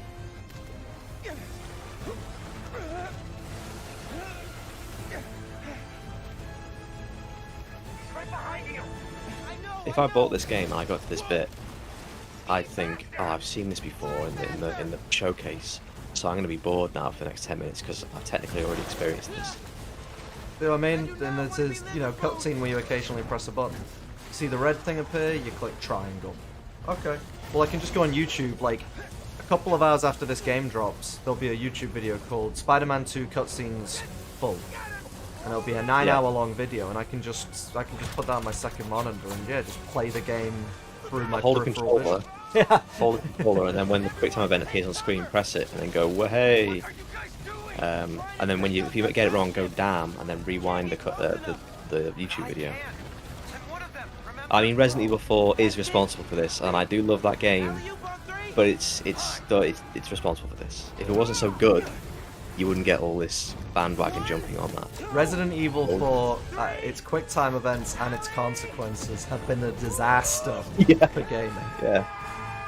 Yeah. The QuickTime events were the real virus.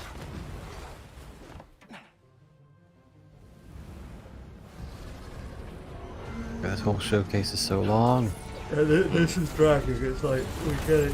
I think if this was it, we could just stop here. I think he said this is the final thing, right? Yeah, I imagine this would be the last one. They're not going to do a special thing though at the end, are they? I think that's what this is. No, I mean like this ends and then it's like, thank you for being so patient with us, so extraordinarily patient. But it's been worth it because now he is Parappa the Rapper. It's been amazing. Yeah, Parappa the Rapper. Yeah, VR. That would actually probably be quite fun if it was like Beat Saber, I guess. Yeah, that could be good. There you go. We just yeah. We'll do that. No. Yeah. Let's do that. We're pivoting. That looked silly when he flew off. It looked like Gun Day when someone skydives in Gun Day. A bit like that scene from Smiling Friends when the witch just flies off.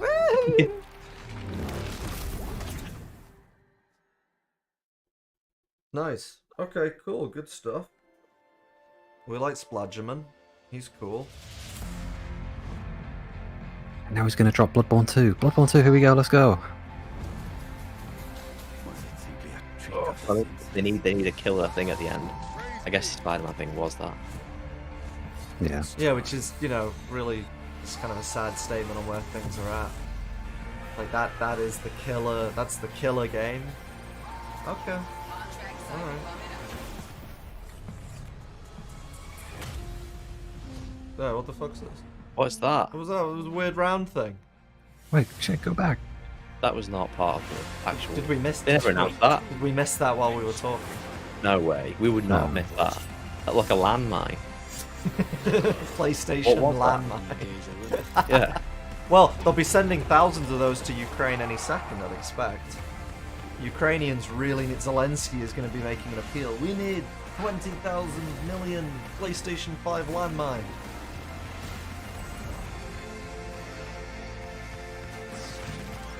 Let's see what you're made of. I'm crying, guys. This is so much. I'm feeling a lot of emotion right now.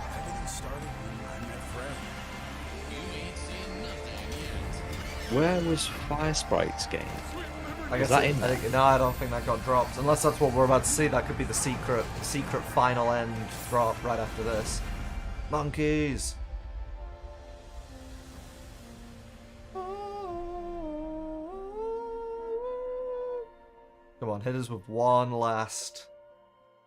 Blah, blah, blah, blah, blah. Alright. No, you can't do that. That can't be the one last thing. Yeah, they got us. Yeah, they got us. They got us pretty good with that.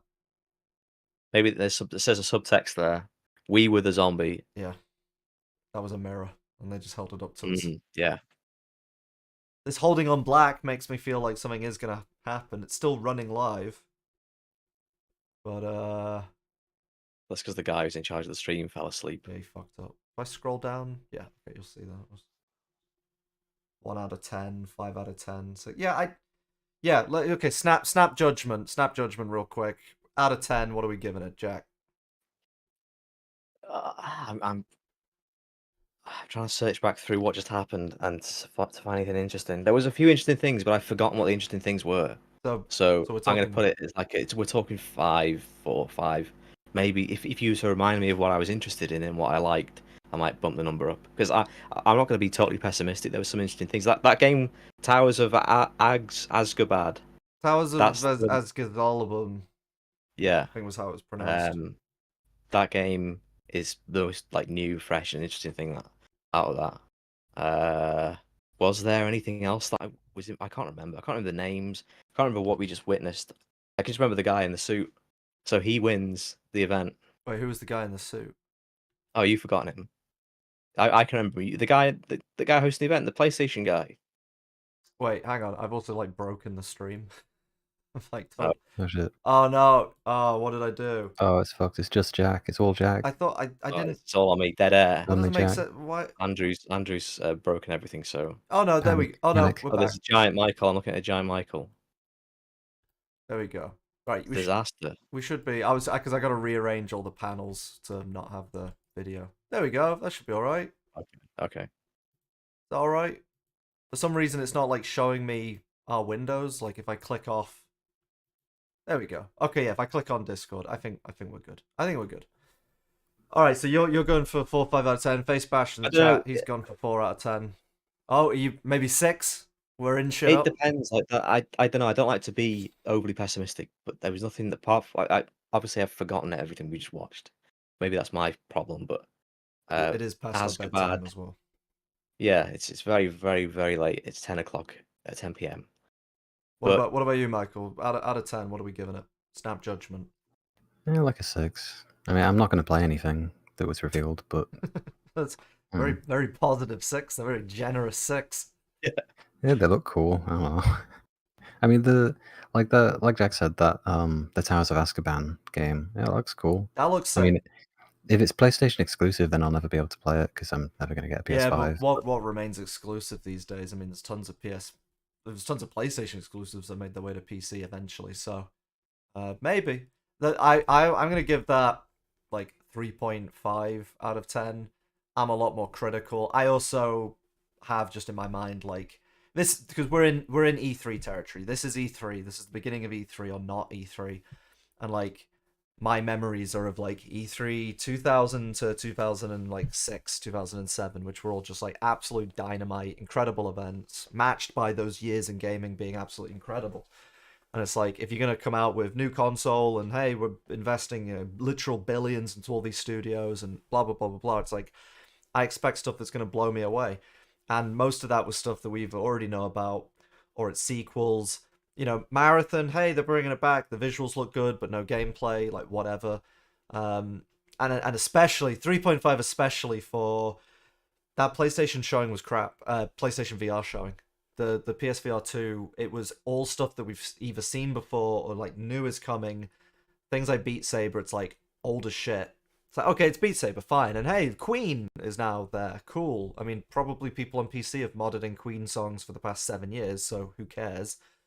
But I guess now you can spend money on it. But it's like, what VR needs, what PSVR 2, in my opinion, needs, is new, amazing, genre-defining, like boundary-pushing shit. And there wasn't any of that. It was like, yeah, Resident Evil, okay, well, I worked with Resident 7, cool, and we got Beat Saber, okay, cool, and I can't even really remember the rest of it. And it felt like kind of a footnote. Like, that to me, like, half the event should have been like, we're kicking, they've just come out and said, hey, we've actually shifted 600 units, 600k units of PlayStation VR 2. It's the best thing ever. It's the future of VR, right? And it's like, that just didn't come across at all in that. So I'm hitting it with a 3.5. Disappointed, but Towers of Azkaban, very hyped for. That looked cool as shit.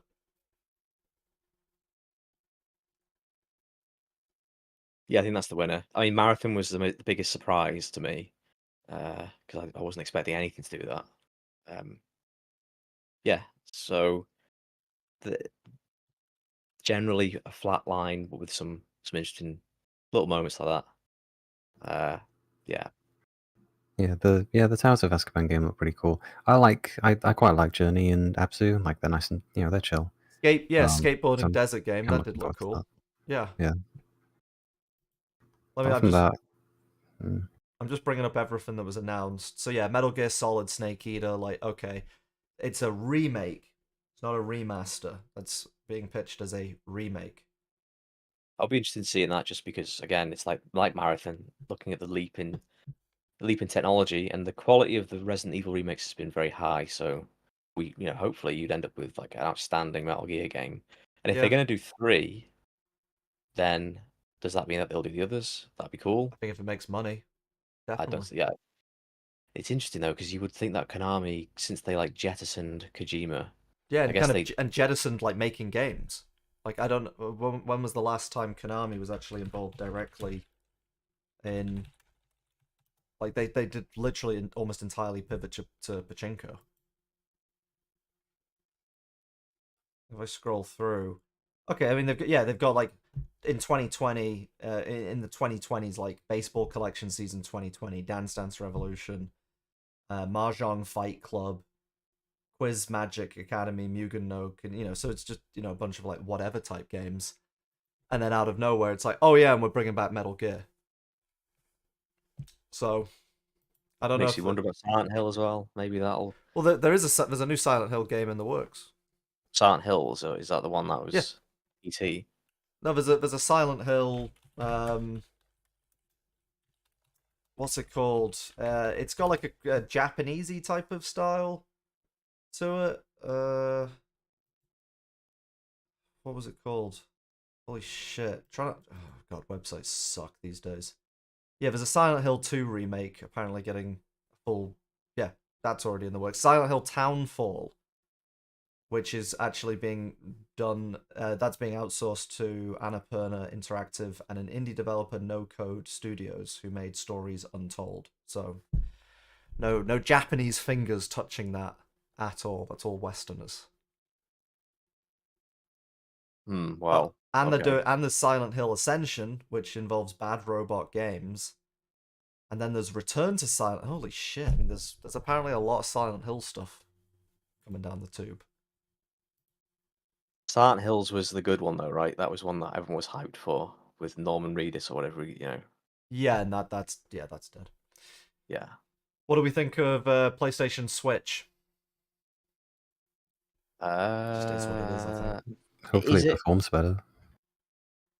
Is it actually its own standalone thing, Michael? Like, is it you can take it on the bus? No, that's stream any game from their PS5 using remote play, so it's exactly like what the PSP So used to you can complete Final Fantasy in the toilet now. Now you can, yeah. You can fucking shit. You've got the screen. You can shit and play. Right, so you still need a PS5. Yeah. Yeah, so it doesn't run on it, right? So it's kind of not that cool. It's just a really wide controller with a screen. Alan Wake, more like Alan asleep, or more like Andrew asleep any second now. Boring, don't care. Dragon's Dogma, cool. Marathon, as we said, like could be interesting. Just need Bungie to make a first-person multiplayer shooter that's good, with like good PvP, and don't have it as a microtransaction rape game. And you'll have me buying a PS5. Which again is kind of like, that's actually me going against everything that I've been saying, which is like, all they're doing is just trying to recreate the magic of the past in order to like shift new consoles and whatnot. There goes Face Bash. See you later, bro. Thanks for, make sure to like, favorite, and subscribe. He's out. So, ching, yeah. ching, ching. Yeah, ching, ching, ching, ching. But like that could work on someone like me. I am looking for a Halo replacer. Who better to replace Halo than the guys who originally made Halo? Although it's not. Is it the guys? I mean, no, not really. It's company. Same but, logo that was appeared on the screen when but you booted up Halo. It's mostly new people, yeah. So, but maybe they're bringing some folks back. I mean, Joe Staten, he left Microsoft. Yeah, in fact, Joe Staten left Microsoft recently, so he might be back in. Maybe. What else? Fair Games. That was the first one. Yeah. Oh, it's from Jade Raymond's Haven Studio. I thought I recognized Haven. Yeah, Jade Raymond has, I think, set it up. Maybe. I don't know what it's called. The thing says Fair Game PlayStation Showcase, but it says reveals Fair Games with the $sign. Is it Fair Games or Fair Game? Don't know. Fair Games with the $sign is the S, isn't it, at the end? Very cool. Foam Stars. I mean, that's got people foaming. It will find its niche, as they say, Right now, Yeah. I think there are NSFW artists working as quickly as possible. Right now, there are men right typing prompts into AI Yeah. generated based on those screenshots, based on the footage that we just saw. Working round the clock, they're burning the midnight oil, they got the coffee and the cigarette, and they're pumping out images, Oh, images. they're fucking pumping, all right. They're pumping something. Yeah, that's not all I'll be pumping. Yeah. Yeah, that's why it's called Foam Stars. You are the foam star. That's the tagline. Yeah, hashtag get foaming. Helldivers 2, that looked alright, but, you know, very, kind of just ripping off Starship Troopers in terms of style. Yeah, Sword of the Sea, we like that. If that's skateboarding, grinding on the backs of dolphins in a desert, sweet. That's cool. We did make that bit up. Yeah, I mean, the that, dolphin grinding and stuff. So we're making assumptions, but hopefully. What else? Oh, this article is developing because dude's literally writing this. Like I've got to the end of the article because he's still writing. But that was most. I think he's got most of it in here. Yeah. Plucky Spire, don't care. Yeah, so I'm sticking with it, even though we've gone through and reviewed everything here. Some of the stuff was cool. Yeah, the only thing not mentioned here is Towers of Ashkaban. That's not actually in this article, which I think was the coolest thing. Yeah, I'd say 3.5 out of 10 for the event. But if I was to rate like who won, hands down, Towers of Ashkaban. Yeah, it looks super Breath of the Wild inspired. You know, Legend of Zelda. I mean, especially with the like flying stuff, like that. It literally looked like the glider in Breath of the Wild when you I pulled think it they out. kind of have no choice though. If you're making a game in that visual like art style and that theme, you're gonna have a glider. It's gonna have to look like a bunch of Yeah. skin on a piece of string, you know, with sticks. It's not gonna. Yeah. They're kind of stuck. But I mean, if you're gonna rip something off, not that I'm implying they are, but if you're gonna take inspiration from something, then Breath of the Wild is a good thing to take inspiration from. Yeah, it looked kind of like, you know, Breath of the Wild mixed with a bit of Minecraft in like gathering resources and building up a village. If it actually has like the ability to kind of build up a village, you know, like change the land that you're in, starts off desolate and becomes a bit more vibrant, and maybe, you know, bring in trade and stuff with like actual, you know, characters, that could be really cool. Yeah, I've seen a few Minecraft mods that have made villages better, and you know, tried one of them out, and it adds a lot having like a goal of building something up. But yeah, the biggest problem with the game, I'm trying to Google it, and I don't actually know what the name is. So, I'm just hoping Google can... Towers of Ashcombe.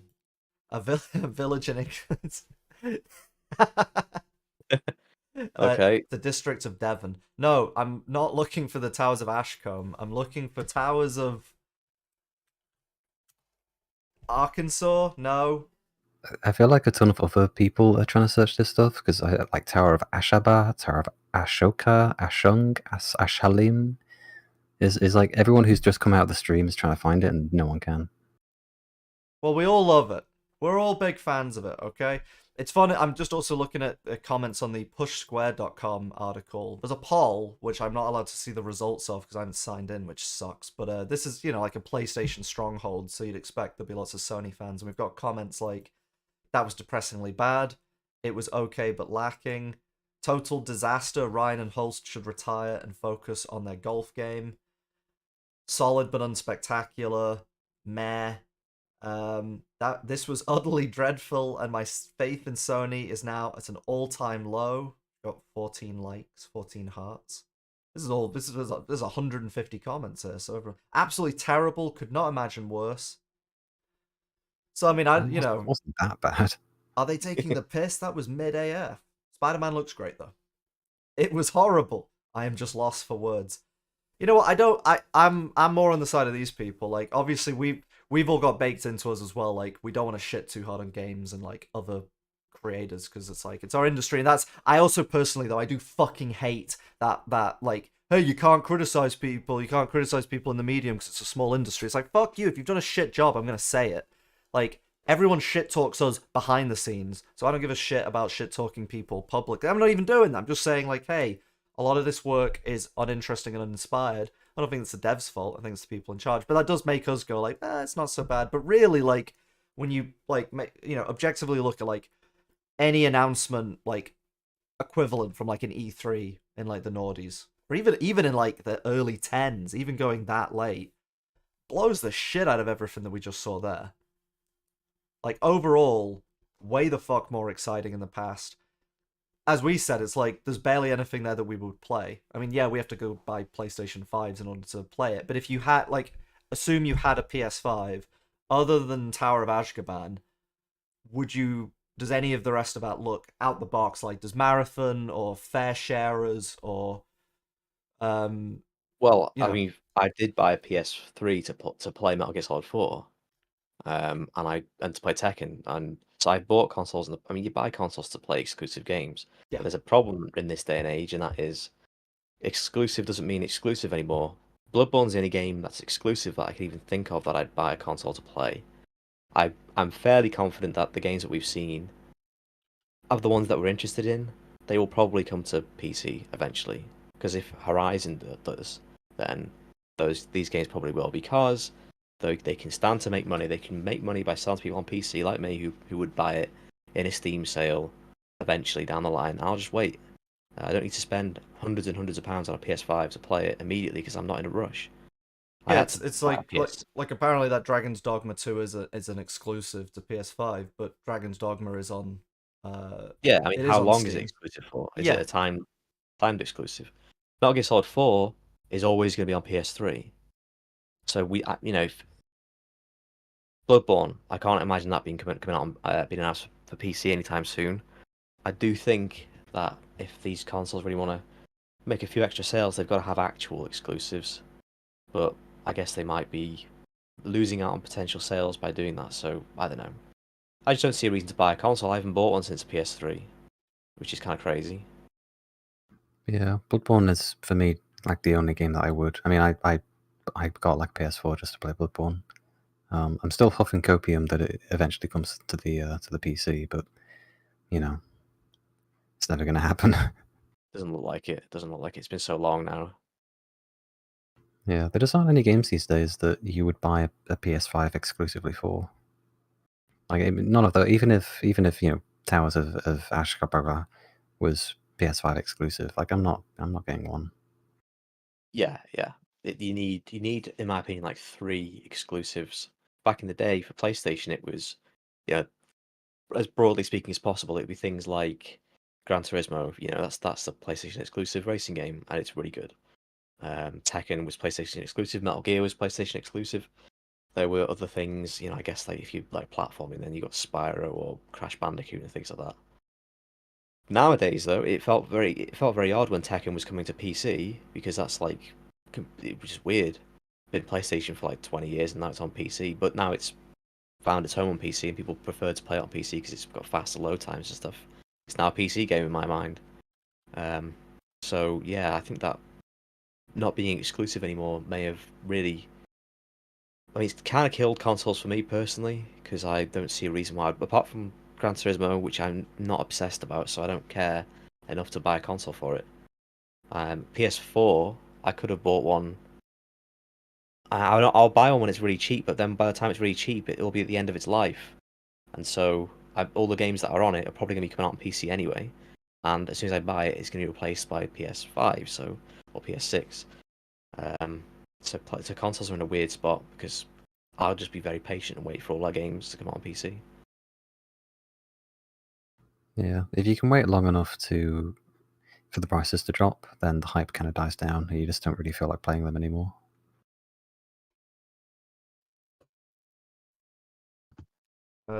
V hated that. Yeah, it was uninspiring. Yeah, I think Yeah. very cookie cutter. I mean, the biggest surprises to me were the marathon. When I saw that, I was like, for about 0.2 seconds, I was like, and I thought, but then you said Destiny, and I was like, oh yeah, Yeah, it's just that again, isn't it? and then they showed us Destiny just to drive it home. It's like remember the last 15 fucking years.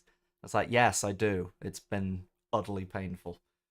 So yeah, just kind of even things like I get the logic of doing a Switch version of your PlayStation because hey, that was kind of the big like shock revelation I think from the Switch for a lot of people was like the metrics of how many people choose to play handheld over docked is like colossal. It's like 85% of the time people are playing handheld.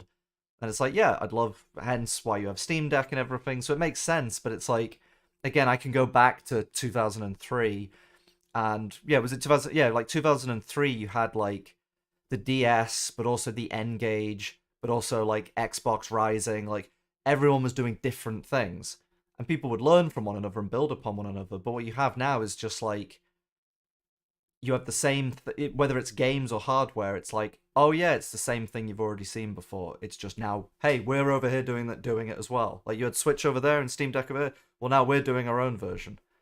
Or hey, you know, here's a live service FPS game from guys who did that previously. Well, like, we're doing it again, but like over here now. Like, we were over here doing it, but now we're over here, and it's like, okay, like, it's a lot. It's just very uninspiring. Just, as we said at the beginning of this, what, an hour and 50 minutes ago? It's just formulas. You can they've turned into Andrew Dice Clay. Hey, I'm over here. But it's like, yeah, it is literally just Control-C and Control-Ving the calculation.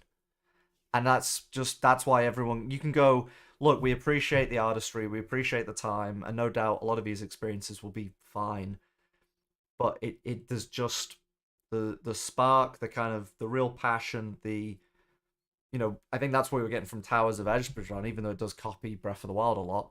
Clearly it was also trying to do, it was like merging things together that we've not seen merged together before, and it looked like a decent attempt at that as well. You know, they're actually like showing us gameplay. It looked nice, it looked interesting, like cool. But that was one game. The rest is mostly CGI trailers or just stuff you've come to, you know, become comfortable with. Like, I'm comfortable that a Street Fighter exists. I expect Street Fighter to exist. I expect it to have a level of quality, and there's no problem with that. There's no problem. Any industry eventually, or any medium eventually has like those like tent poles that are just sort of always there, like columns that just hold up that medium. They're always going to be around. Okay, fair enough. But we also need new stuff in the mix. And that was true in the 90s and the noughties and the 10s, and it's still true today.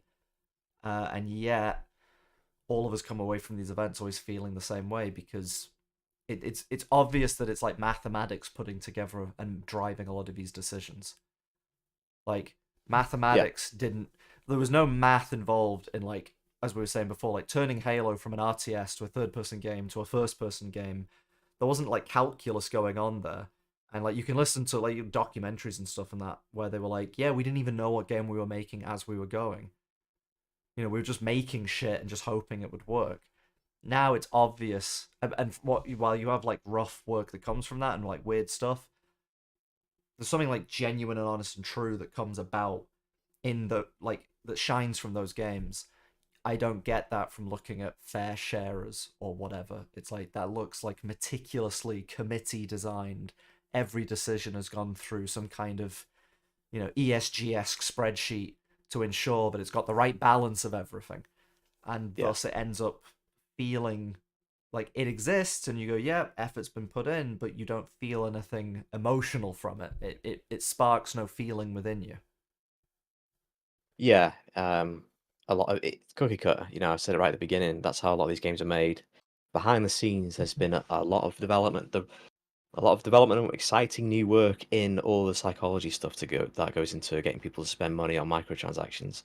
The whole microtransaction sort of casino side of games, that side of Golden Age, you know, there's been people. That's where the real innovation's been going on.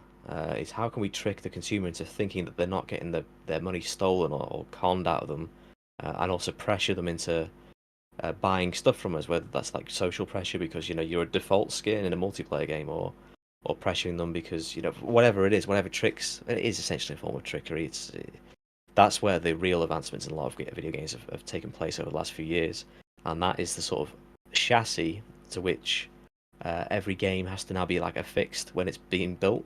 And so yeah, a lot of these games they have that underlying skeleton. Basically, that's always going to be the same, even if it's different studios, different engines or whatever.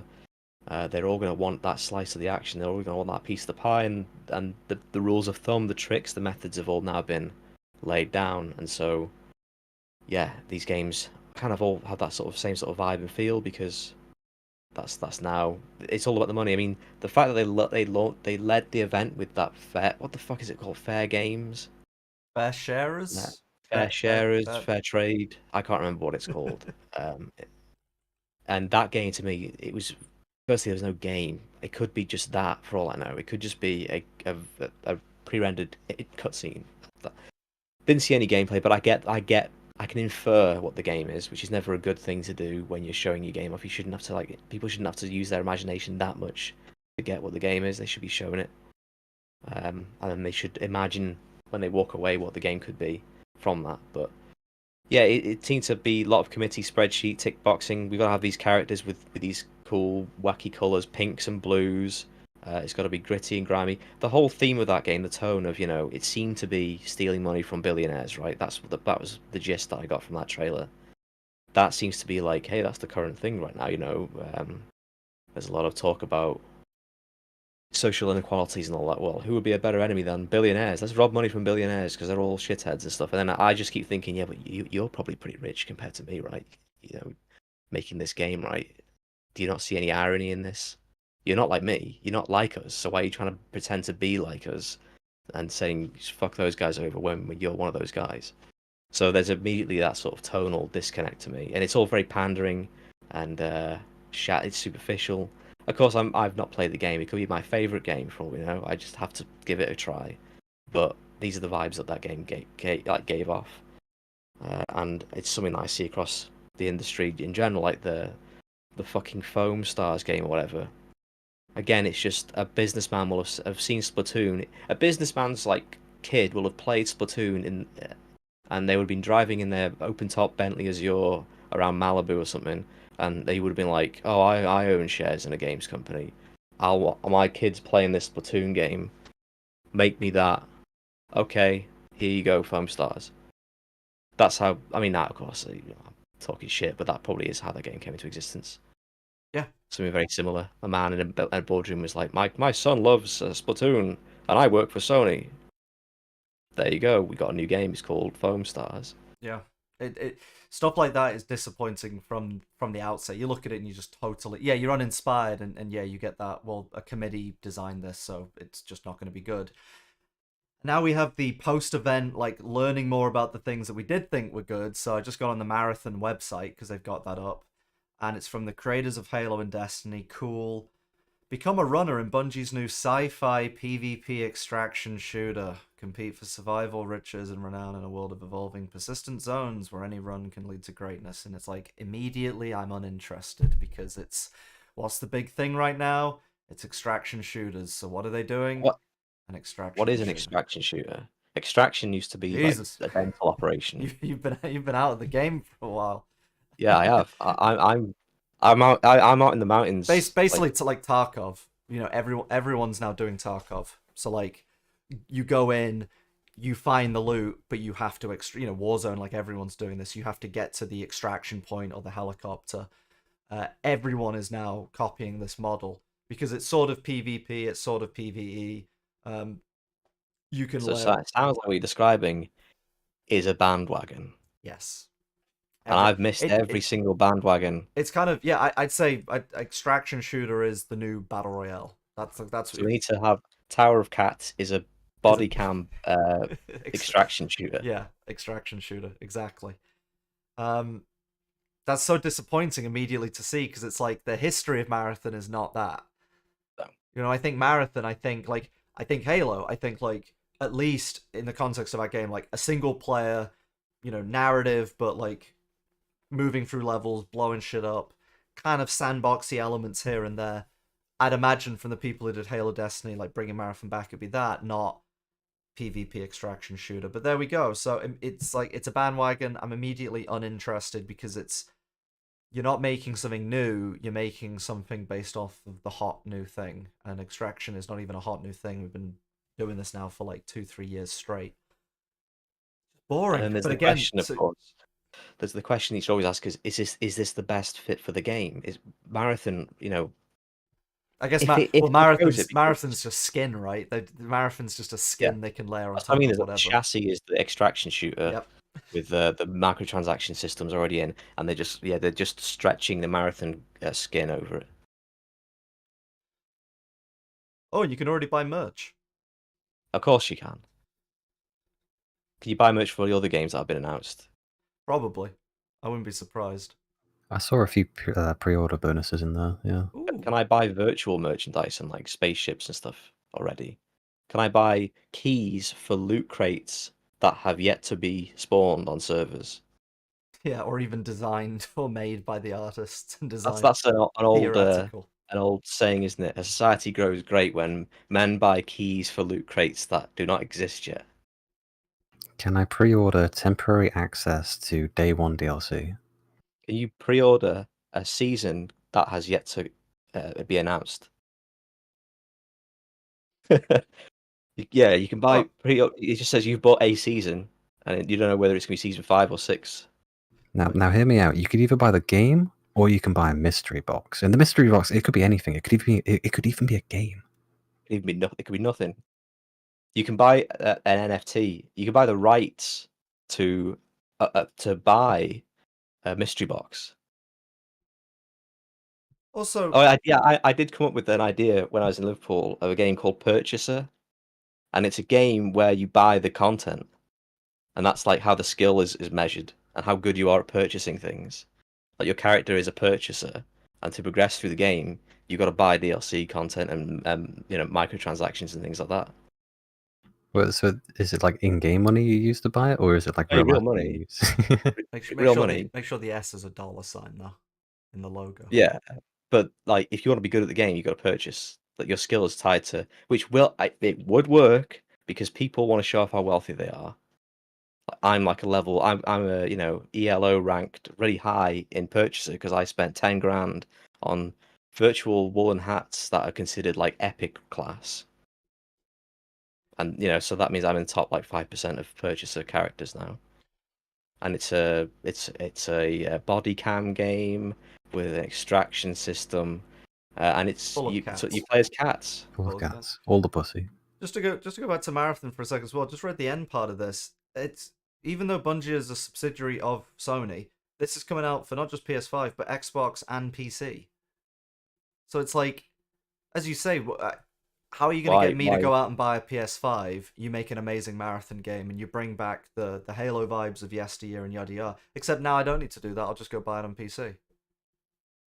Yeah, they kept that quiet. I mean, you were about to rush down to the nearest game station and buy a PS5, but yeah, now you've just seen the small print, and I guess you can just sit around and wait. That's what I mean. Is like even the things which you're excited by, even the things which maybe titillates you for like a second, you're like, oh, maybe. The second you go on the website, the second you read the small print, the second you start listening to them actually explain and talk about the game beyond the fancy trailer, it immediately like deflates.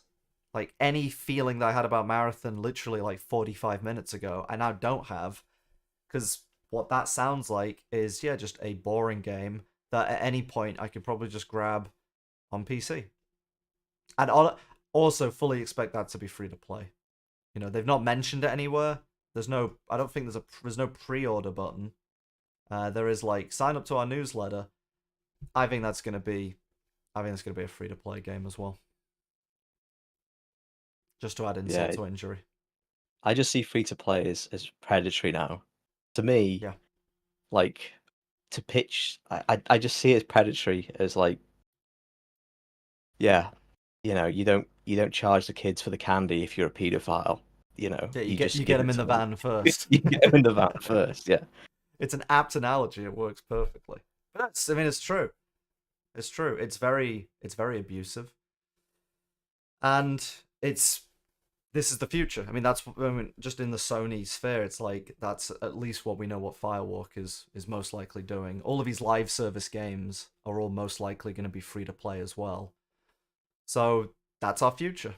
EA's pivoting a lot more towards that, as they've said. Like even their Originals brand is going to be doing that. So this is the foreseeable future of gaming. It's everyone going, meh, 3 out of 10, probably won't play.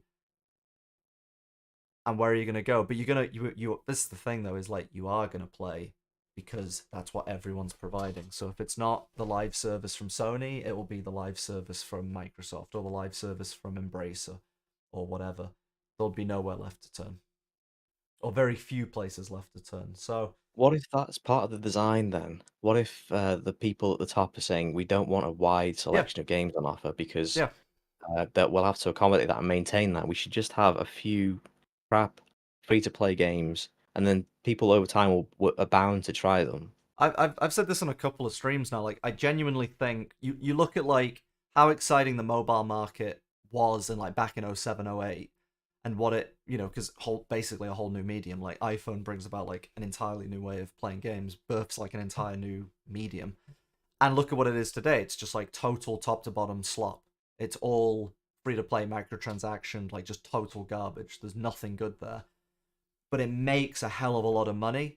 And it's like, obviously, if you're in charge, again, role playing as like callous businessman, what do you want games to be? Video games, traditional video games to be? These like highly passionate, creative projects with huge amounts of risk, which takes years and hundreds of millions to develop. And maybe it makes money or maybe it doesn't.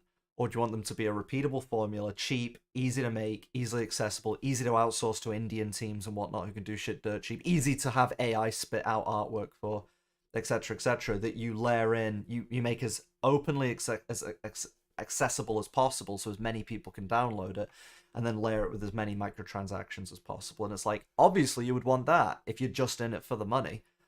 That's why this term platform keeps coming up. All these guys describe these games as platforms, and it's like, why are you not describing them as games? Why do you need to say that? And it's to convey to the shareholders, to convey to investors, like, yeah, this is something that we will extract resource from. It is not a product that we are selling, like the kid, like the candy van. It's a thing that we give away for free in order to get you to come to us. And once we got you, great. And I think, like that journalist I was talking to was like, "What? You're crazy, conspiracy theories, people talking behind the scenes." And it's like, yeah, I don't think there's like a fucking council of elders, or all the heads of video games meet up and go, "Yes, now we will do this." It's more just these are the natural forces. This is the natural trajectory that we can all sense things are going in. And obviously everybody does talk, and everybody will be sort of quietly acknowledging, like, hey, we all have our empires. Everyone's rushing to buy up as much shit as possible, as many studios, as many IPs as possible. The end goal is to create a monopoly, and people won't recognize it as such because it won't be Microsoft sat at top. It will be Embracer and Microsoft and Sony, but it will be a monopoly. They will own all the major IPs. They'll own all the major studios. They'll own all of the major, funding vehicles or avenues to financing.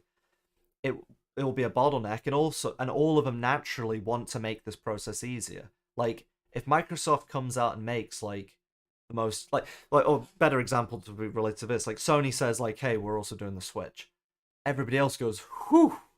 They're not doing an actual Switch. They're not doing something which is game changing. They're not doing an iToy or an Xbox Live or whatever, or a Wii, whatever their version of that would be. They're just copying the competition. Well, everybody at the top is going, that's fine because we can deal with that. That works within our models.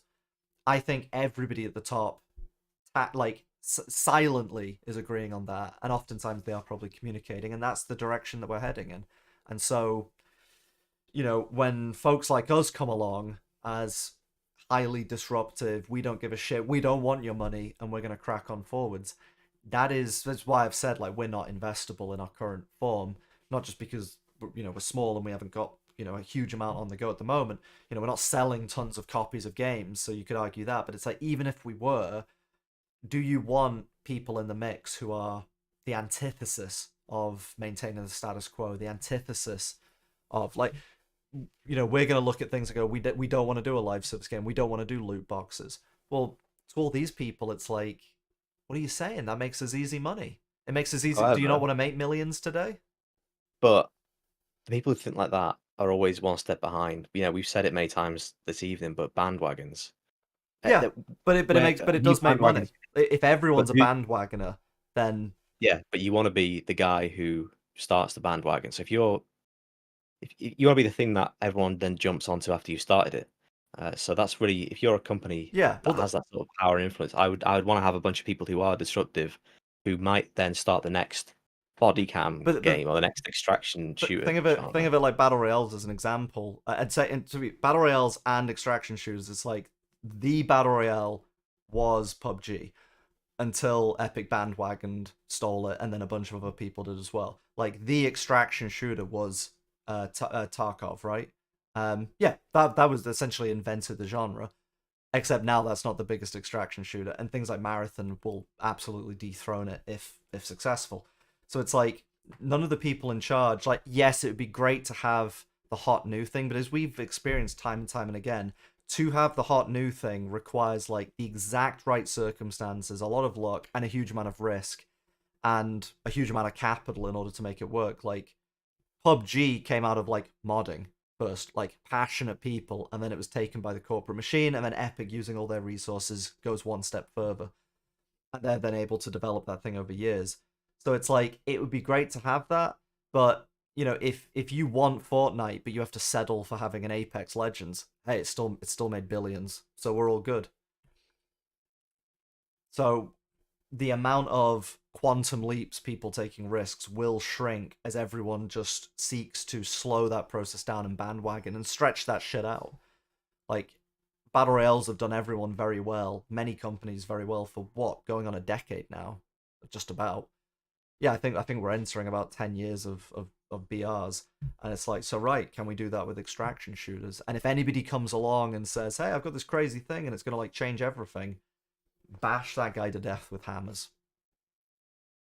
You know, if you can get him first, fine, but it's still going to cost a lot of money. It's going to be a tremendous amount of risk to do that. So I'm not saying there'll be no innovation, but it's like the people at the top are, for the most part, fine being second or third through the door. I think to them it's actually preferential. Let somebody else do the hard yards, then copy and paste the formula. Easier. I wonder if the purpose of all these like artsy indie games then is to say, see, we do have innovative new artistic video games. Yeah. Smaller, more art house experiences for the highbrow, you know, super space brain size people. Yeah. You know.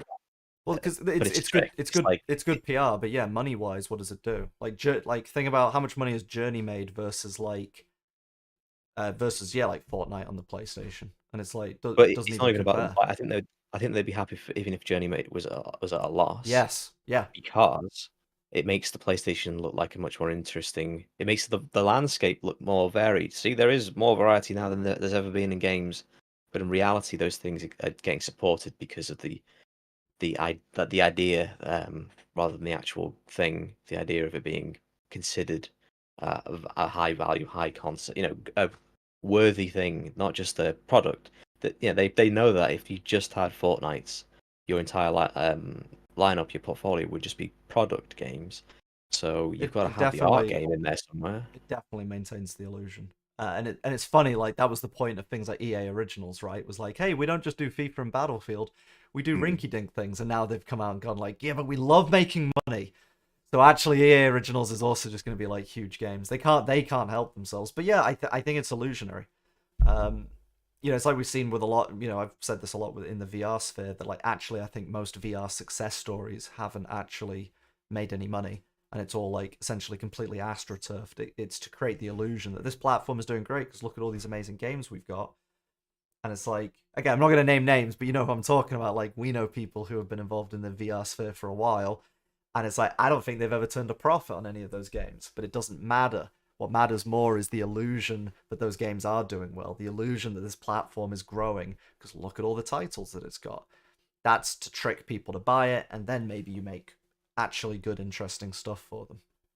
Well, we've talked about how it seems to be more important for a lot of companies to make money from investment than from any profits from the products they sell.